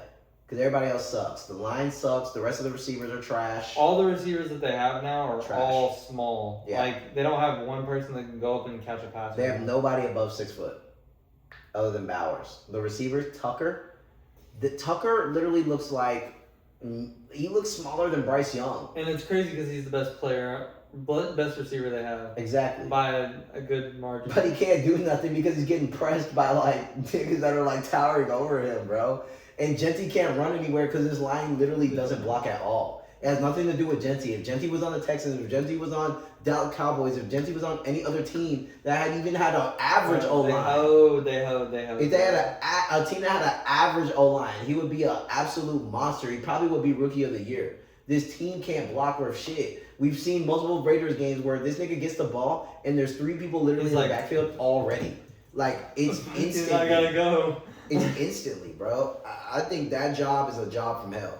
There's just no way you're gonna be able to win. They really have to do a situation like how we did, where you trade and get players immediately to Right. fix that O-line. You have to do something now. No. There's, like you can't, like even if you aren't gonna win next season, you have to do something immediately to fix it. There's no way To you're at just least gonna get value rebuild. out of this first round pick. Mm-hmm. You wasted a first round pick on Genty when you weren't ready to even have a luxury like that. Again, another luxury. Why are we paying a fucking? You could have got a back in free agency for nothing just to write the shit, but no, we want Genty. Okay, and nobody's blocking, so it doesn't even matter. We forgot Genty even plays.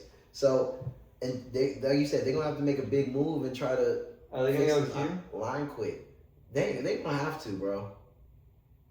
They can't do another Geno season. No, they can't. I'm sorry, bro. Geno don't got it no more, man. He wrote back. I mean, that O-line too. He wrote back earlier this season. He wrote back already. It's over with. Look, man, he said you can blame it on him. And I will. Thank you, because I was going to anyway. Yeah, Everything I'm I do, definitely everything blaming I on do, you. y'all want to say I do it wrong. Yeah, you did. You did everything wrong this season. Just about. What did he do right? Geno was absolutely. Bro, he threw it to where it needed to be. The receiver just didn't get into the right spot. Geno might have played the worst quarterback I've ever seen this season. Didn't he play like all Yes. season? It honestly, Geno Smith to me, and I know people are gonna think I'm joking. He looked worse to me than JJ McCarthy this season. Yeah, And I'm and that sounds like it's hyperbole. I'm being actually dead ass serious. This nigga Geno Smith was worse than JJ McCarthy JJ McCarthy actually had flashes and like won them big time games. and made some dots. Geno hasn't done anything. But all even if he year. wasn't finding dots, he was still running for Exactly. a lot, and that was And more trying. valuable than anything that Geno And at did. least he has some type of heart. Geno just been gave up. Like, no, bro. They're gonna have to He go gave up quarterback. when he was on the fucking Seahawks. Bro. And the quarterback prospects coming out of college this year isn't the best. I'm not really in love with it. But they're gonna have to try to go Mendoza, and they're gonna have to try to figure it out. Mendoza's gonna be good though. He's gonna be good, but I still think the first season might be rough again. But you know they're gonna sell him. They're gonna get Pavia. You know they Probably. are. You know they are. Which would be the biggest sell of all time. And it's going to be. Because he's gonna end up being like how Johnny Manziel was. Yeah.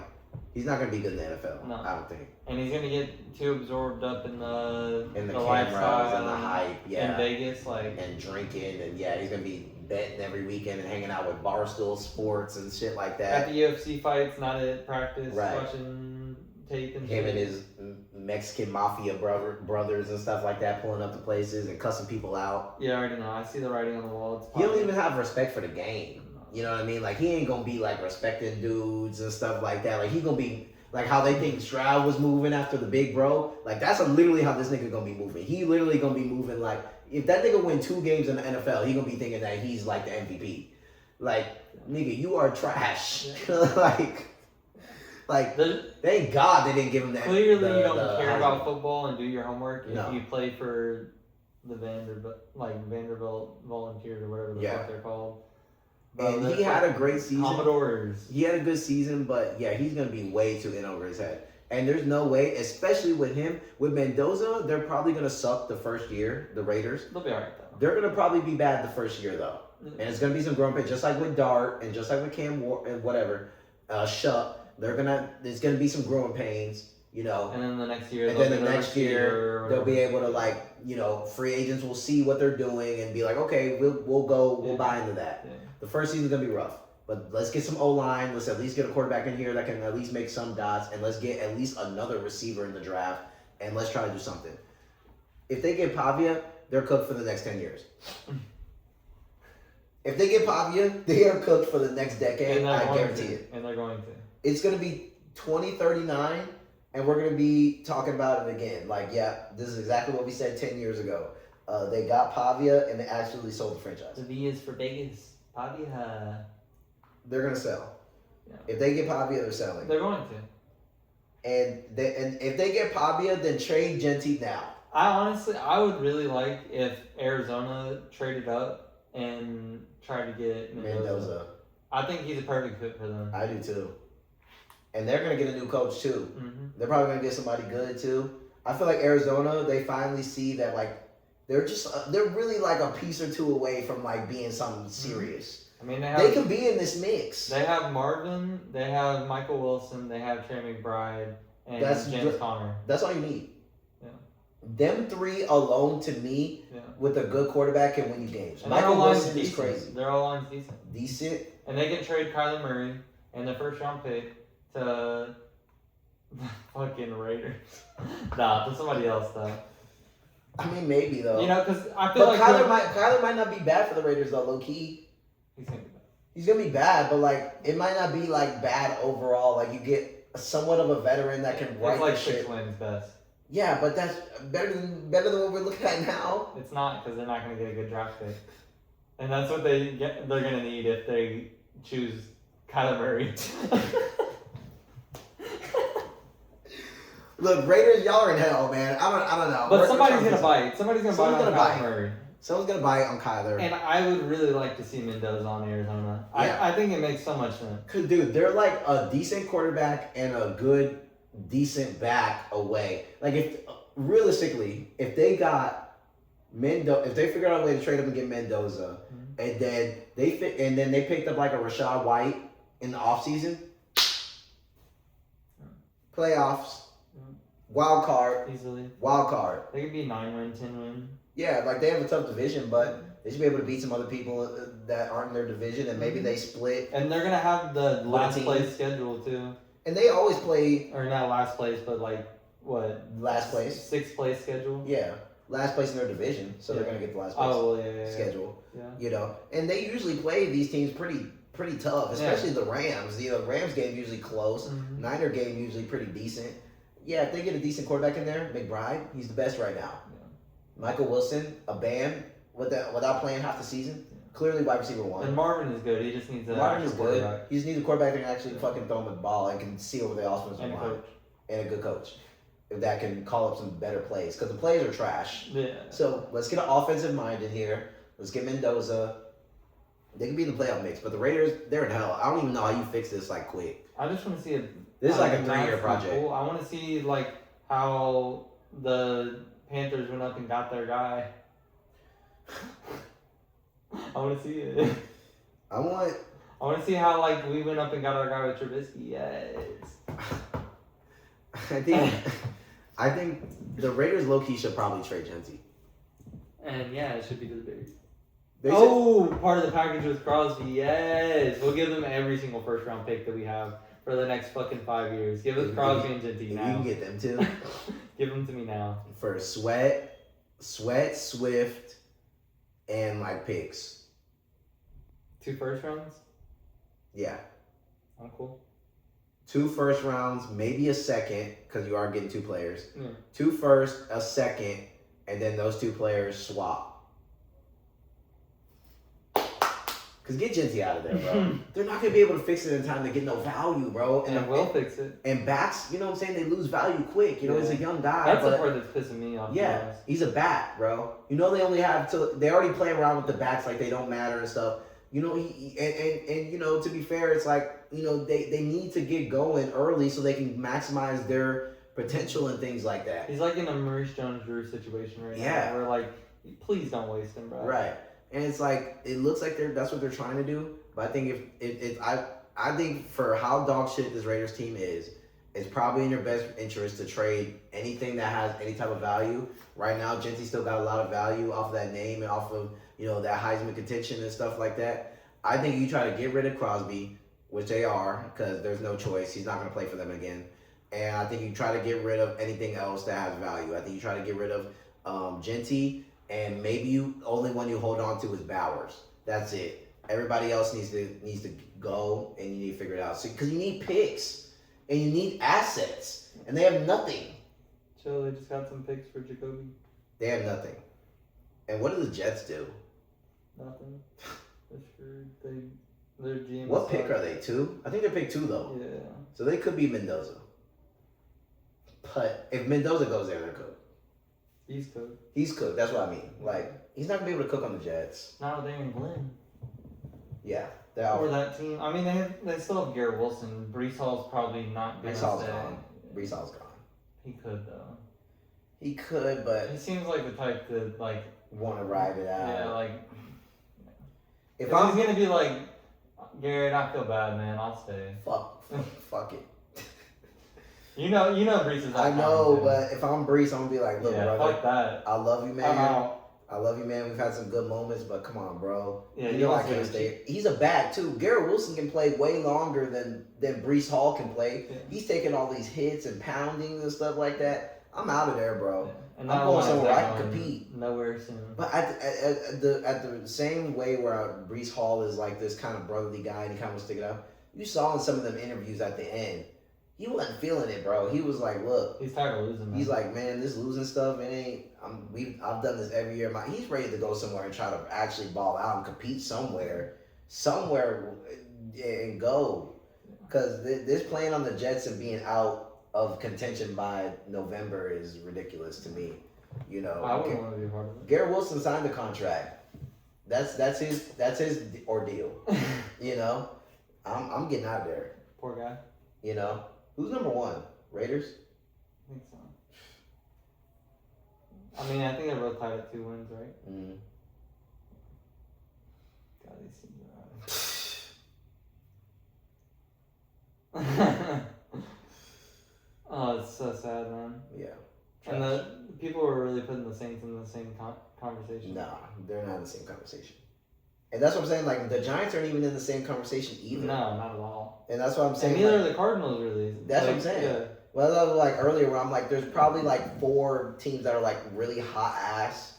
It's like 3. Yeah, and then the rest are like, they were trash because and despite, but have still, like, most of the other teams, like Cardinals, Saints, Giants, and whoever else, like, they showed me that with a couple moves, they could at least compete next season. Yeah.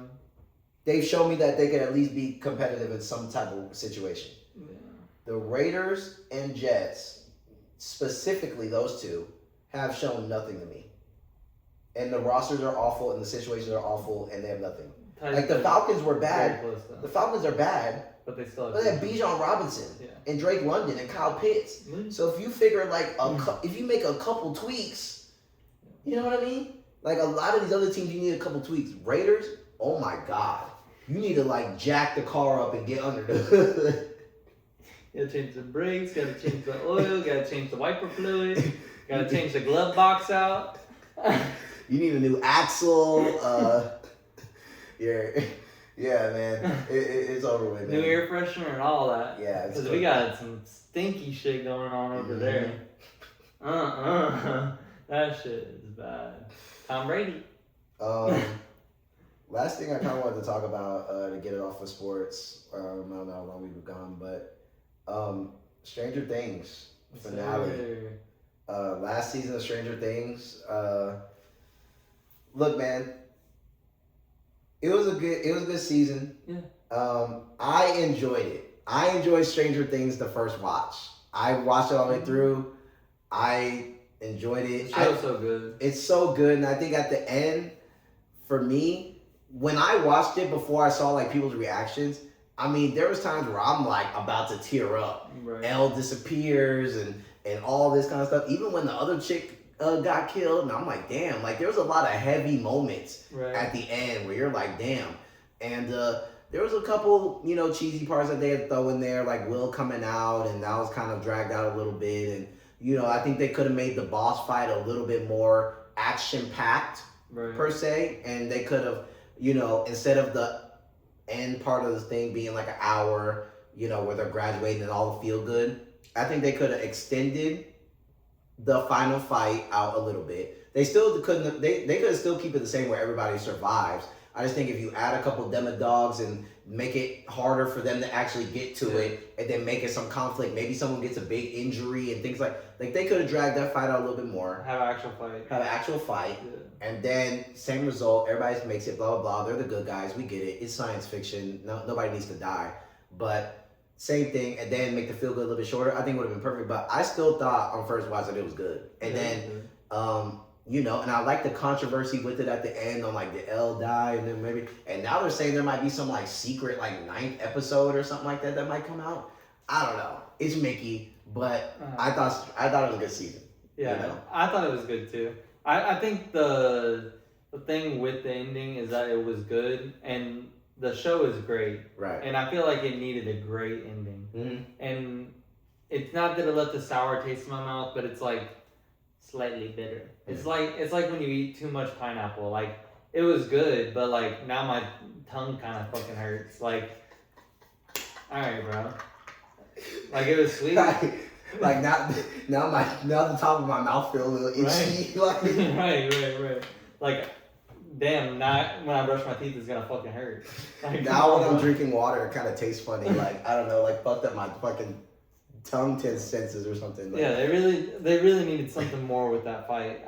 It was like Vecna and the Mind Flayer together, and you didn't have nothing in their own universe, like nothing else. That was all that it was. Right. Like even the kids didn't wake up and like have any part of it or anything, like a little fight back. Holly didn't like do anything clerical or anything. Right. Like, come on, bro, do something. Like, you're leaving all these little threads of like what could be, and then not fully going into it, which it probably came down like a budget and all that shit. And Netflix does cut it back a lot when it comes to longer shows. Right. But come on. And then, you know, the actors did get older, and, you know, they're probably, you know, at the same time, like, we're watching it, but it's like, there's a lot of work for them and stuff. And, you know how it gets when you're in, like, season, 5, and you're just like, all right, can we just end it? Like, fuck it. Like, it might not be the best. Like, I feel like there was a lot of that going on.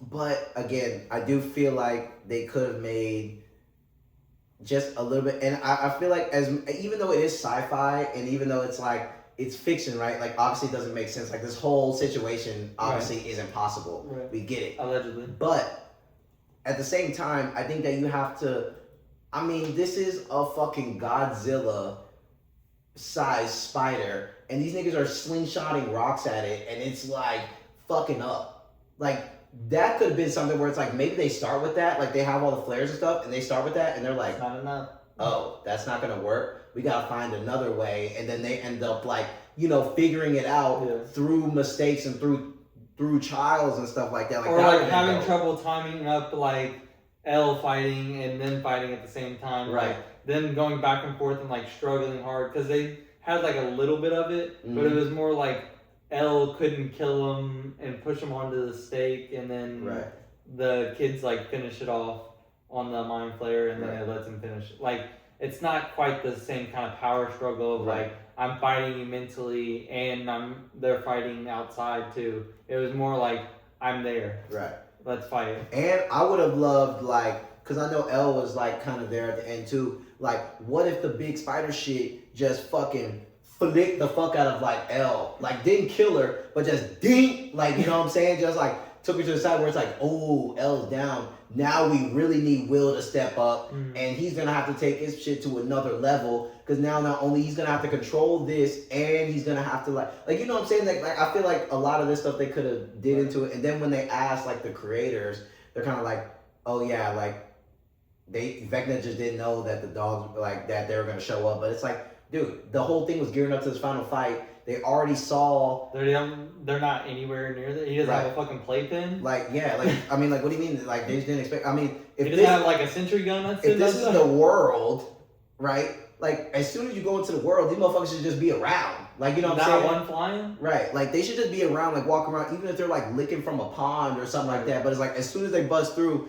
it's like they take a couple steps, and the next you know, it's like a group of them are like standing on top of a hill, like, and then just like, you know what I mean, like. So it's like it's a bad excuse. Yeah, it needs to be Dustin first one through. Right. He pops up, and then the Demogorgon thing is staring right at him face to face. Yeah. And then he screams. Will's like, oh, and then kills it. Right.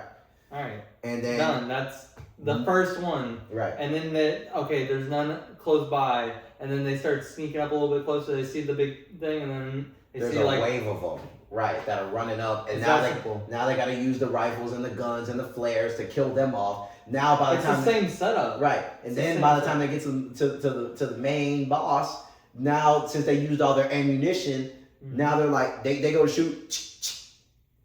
Oh shit! Yeah. Now we gotta figure it out again. Like, what are we gonna do? What can we use? oh shit, maybe let's use now we're using the fire. Right, now we're using the flare, now we're using the fire, now we're doing now we're getting creative. Right. And, you know what I mean? So I think that they could have just set it up a little bit better. Because they had it all laid out perfect. It's right. just add in the stuff, and you can do the exact same scene exactly how you did it. Right. Just have it be a little more action packed and have the other things in it. It's really that simple. It's really that simple. Because that's the only grievance. Like it is. Because it's the big fight of the big series. We fought more fucking Demodogs in Earth. Right.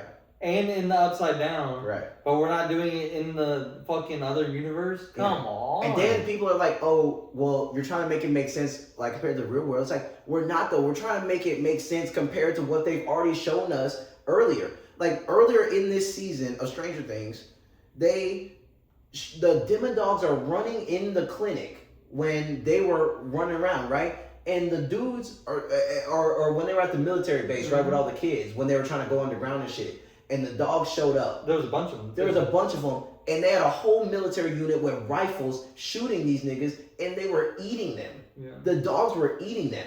And Vecna shows up, and he's just like, fucking, he's just with his hands. Like, he's just walking. He's not even trying. Blink, blink. Take out 6 of them. Blink, blink, blink. It took Will literally, like, figuring out that he could do this shit and, like, snapping multiple dogs. They were all about to be cooked. Yeah, everybody was. So then you're telling me, with this same logic that they just showed us just then, a couple episodes ago, the same logic, you tell me they just went in on this Megazord, the Megazord, controlled by this nigga, and they were able to just run inside and just cook. She just jumped in and went, right. All right, I'm here. Right, all right, I'm here, and just like, no, bro. You ready, Vecna? And I know, like, you can maybe say, like, oh, he was kind of weakened because he saw that memory. Dude, it's still Vecna, and he still had crazy powers, bro. He was literally single-handedly fucking these dudes up. And with the dogs, like, he was crazy. And these dogs were eating bullets. And then you have this thing, they're shooting it with a couple bullets, this big-ass Megazord, and it's and getting affected. The dogs eat bullets. Yeah. You can't kill them with shooting them. Right. That's, like, the point. Like, they're kind of insane. You know what I mean? So that's what we're trying to say. It's like, it's not logic compared to Earth. It's logic compared to what they already showed. It's logic compared to Stranger Things. Yes, and it's not matching. But the thing that's even worse about it is we saw more Demodogs and shit, Demogorgons, in season 1 than we did in the final episode. Exactly. How does that make any sense? In the main world, in the main layer. And their excuse was... the final fight. And their excuse was, we didn't know, Vecna didn't know they were coming. That's impossible. That's impossible that he didn't know. Doesn't he read Will's mind? He reads Will's mind. And not only that, Elle and the other chick just ran up on him in the upside down in the house. Didn't they just run up on him and try to kill him? And now all the kids are running? Right, and now all the kids ran away to safety, and they're going through the tunnel, and he just tried to chase them. So you're telling me he had no clue that they were coming? They're clearly devising a plan to try to kill him. Right. They just did 2 attempts to try to kill this dude. They just went through the dreams and went through the upside down to literally try to fucking off this dude in that house right there. They were trying to kill him right there. They tried to knife him right there. So now you're telling me after that attack, he's like, yeah, they're not gonna try to get him. Yeah, cool. Dude, that's cap. That's cap. And not to mention, he had the Megazord ready, right? Right. He was already in that motherfucker. Yeah. So he knew they were showing up. So, that's impossible, bro. That's like the weakest excuse. He had Max and he had Will with the mind control shit. Like, he could... Right. He knew. You knew they were coming, bro. Stop. Like... And they already said earlier that whenever Elle would peer into his mind that he could see back into hers. Right. Too. And he tapped into Will's mind, too. And this was when they were, like, coming up with the plan. And remember, his eyes was getting bloody and stuff? Like, you don't think he saw them into his mind? Like, well, somewhere in his mind, it shows that this nigga's trying to slime me out. Right. Like, it clearly showed that when they looked at him. He didn't just look at them and just show them that people are going to leave him when he's gay. Right. Like, that's not all he saw. Like, this dude is an absolute super villain. Like, mind-controlled demon. Like, what are you talking about? Yeah. And again, it was still good. It was still good. We're just like, we're being, you know... It we're deserves to be nitpicked. Because it was that good of a series, and that good of an idea, and that good of a world, and that good of a villain, And we spent 5 seasons to get to this big fight that lasted 2 seconds. it'd be like if One Piece ended with Luffy not becoming the pirate. No, it's not like it. It'd be like if they ended One Piece and there was like no treasure and it was just like lollipops. Right. Like, all right, cool. Like, all right, I guess. Like I get it. It's kind of funny. Like Right. that was the whole point. It was supposed to be funny. Luffy likes candy. He's and hungry. I guess whatever. the art, it's the journey more than it is Right. the treasure. But that's not what this was all about. That's not what That's not what this was Right, about. like This is it's- supposed to be a big war. Yeah. This is Like, supposed to be the final fight. This Right. is supposed to be the end. yeah. Let's figure this out. And the final fight after him going through all that is like him versus some like weak ass pirate, and he just smacks that nigga with like one hand, and then the treasure's just right behind him. It's like we just watched. It took 6 episodes to kill Arlong, and now all of a sudden for the main pot, Right. we had to go through like Drunky Patchy. You know what I'm saying? Patchy the pirate from SpongeBob. Remember early in it when it was the dude that was stuck in the treasure chest? Yeah. That's him. Right. He's the final boss. He's the final guy. After we had to beat Arlong. Like, Not you know my what I'm saying? treasure. It's like, that's what I'm saying. Like, that's what Okay. we're saying. It doesn't make sense. You know what I mean? Do you think Elle survived at the end? Yeah, I think the theory thing at the end was what actually happened. I think it's what actually happened. Because I don't think they would have shown the like footage of her finding the waterfall place Right, if if it it didn't wasn't. happen. Yeah. Because, I think they're trying to imply that it definitely is what ended up happening, but they don't know. right. So it's a question mark. It's a question mark. But I think it definitely happened. And they showed that they were capable of doing that sort of trick early. Right. Like, remember when they kept her body in that facility while they were miles away? Mm-hmm. They had already drove super fucking far. And they kept her there until basically they were out. But by the time they were out of range, they were definitely out of range. They and could've in definitely Vecna's put her mind on. in his world too. Exactly. Like both of them. Yeah. In his world, she was able to shield off all the kids. Like, she's shown the capability to do that, like, holographic, display. And again, she wouldn't have been able to talk to with them metal things pointing at her right there. She wouldn't have been able to pull off that mind trick with Will and be able to talk to him because her powers would have been fucked. You know what I mean? And So she was definitely not there. and it was definitely the mind that they were talking through. It wasn't like it clearly went to the all black, like she's speaking to him telepathically. It's Right. not like no. And That's in good. the scene, like I said, and you just see the dust kind of pass over. They don't really show like her. It's like she actually evaporates. she didn't actually like get shot or like something where you could be like, okay, well, like clearly she died. It was like, Busted. right. So I definitely think they hit the vanish maneuver trick, and she definitely just dipped off, Yeah. and she's just That's gonna Soho be, though. yeah, That's Soho. Like saying goodbye to Mike, like actually doing the whole goodbye shit, and then just staying alive. right. But Do you really need to keep it that much of a secret? Like, Right. come back in like a month or two, right, or after graduation. yeah, You and gotta- then, or some way send a letter to Mike and tell him, hey, go meet me over here at the waterfall. That was the plan anyway. Mike was like, let's just go somewhere far away. Mike he ain't gonna stay around with these niggas. You know what I mean? So it's like, just send him like a low key Should letter. date Will? I was really thinking at the end when they showed like Holly and her group playing Dungeons and Dragons, when he was first going up the stairs and they were about to come down, Yeah, I really thought he was gonna turn back around and look, and Elle was gonna be there right. and like surprise him or whatever. Yeah. I really thought that was what was gonna happen. They trolled so hard.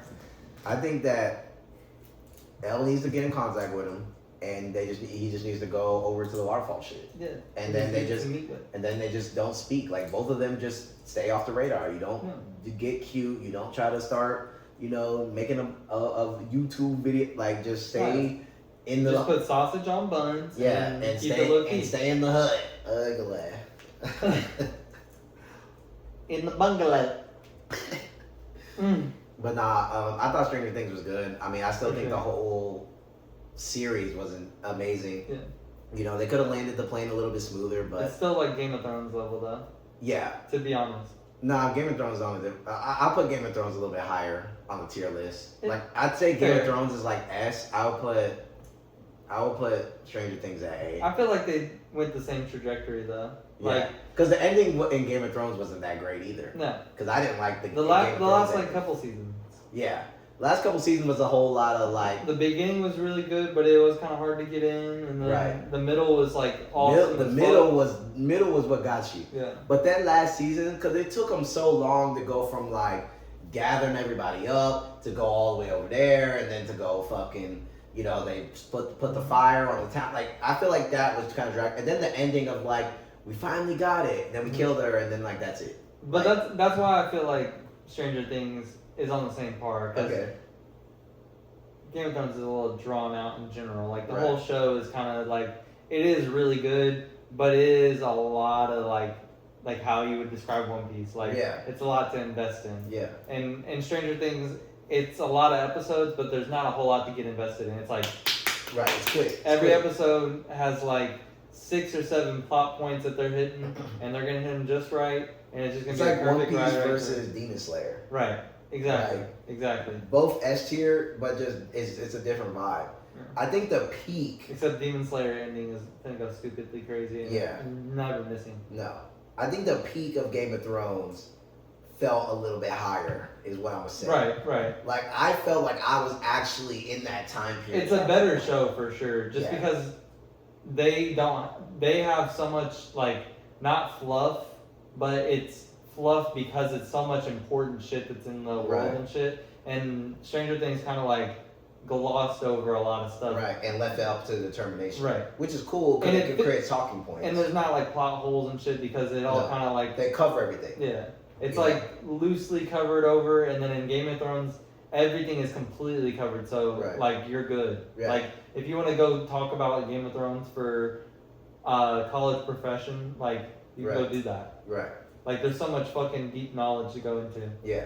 And It's definitely better. and then Game of Thrones, I think the time period helps, right? In that Roman time, and then the fact that they were able to like kill people off and things like that, I think kept it interesting because you don't have characters that stayed past their prime or whatever Right, in the right, show. You know what I mean? Like they It doesn't did- have to be like within 3 years or whatever. right. Where it's like Stranger Things, since they were trying to keep everybody, there was times where like the mom this season like didn't do anything Yeah. really. Yeah. Like what'd she do? She just sat in the back of the car. Will, Yeah, please complaining. be safe. You know what I mean? She didn't do shit. She got married. Right. But like other than that, you didn't add nothing. Yeah. You know, and like you're trying to get because all these characters are so great that like they all kind of Oh, need she their killed lines. Beckman. She killed Beckman. Right. Well, it's like after he was already dead, basically. But like, right, cool. But they all need their 20 minutes later. they all need their time. You know what I mean on the screen since they're all kind of like characters that we love. But Game of Thrones, since they have the kind of where it's like we did love some of these characters. Yeah, they've but- been gone for like 2 seasons. But they've been gone now, and they get killed, and so now, but it adds more emphasis into these other guys, Yeah. right? You know, so I don't know. Stop. Maybe they are both S tier. I'm still gonna say Stranger Things is just a little bit below it. Yeah, for Yeah. sure. I feel like just for the type of show that they're meant to be. Right. I get what you're saying. Yeah. For sure. But W anyway. Yes, sir. But yeah, guys, that's all we got to talk about. That's what we've been up to lately is sports and Stranger Things. And Stranger Things are finna happen when these playoffs kick off and we start seeing who's taking L's and who's gonna continue to advance. Look, we're excited to be back. We're happy for 2026.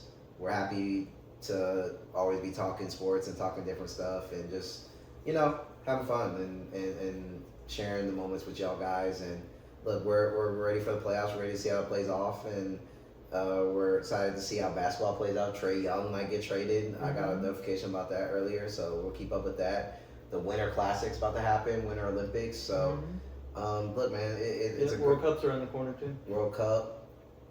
It's a great time to be alive, fellas. But until then, keep that dough in your pocket, and always know that you have a home right here with the bros. Horns up, bear down, and we'll see y'all. We'll see y'all next week after this first round of the playoffs. Oh yeah.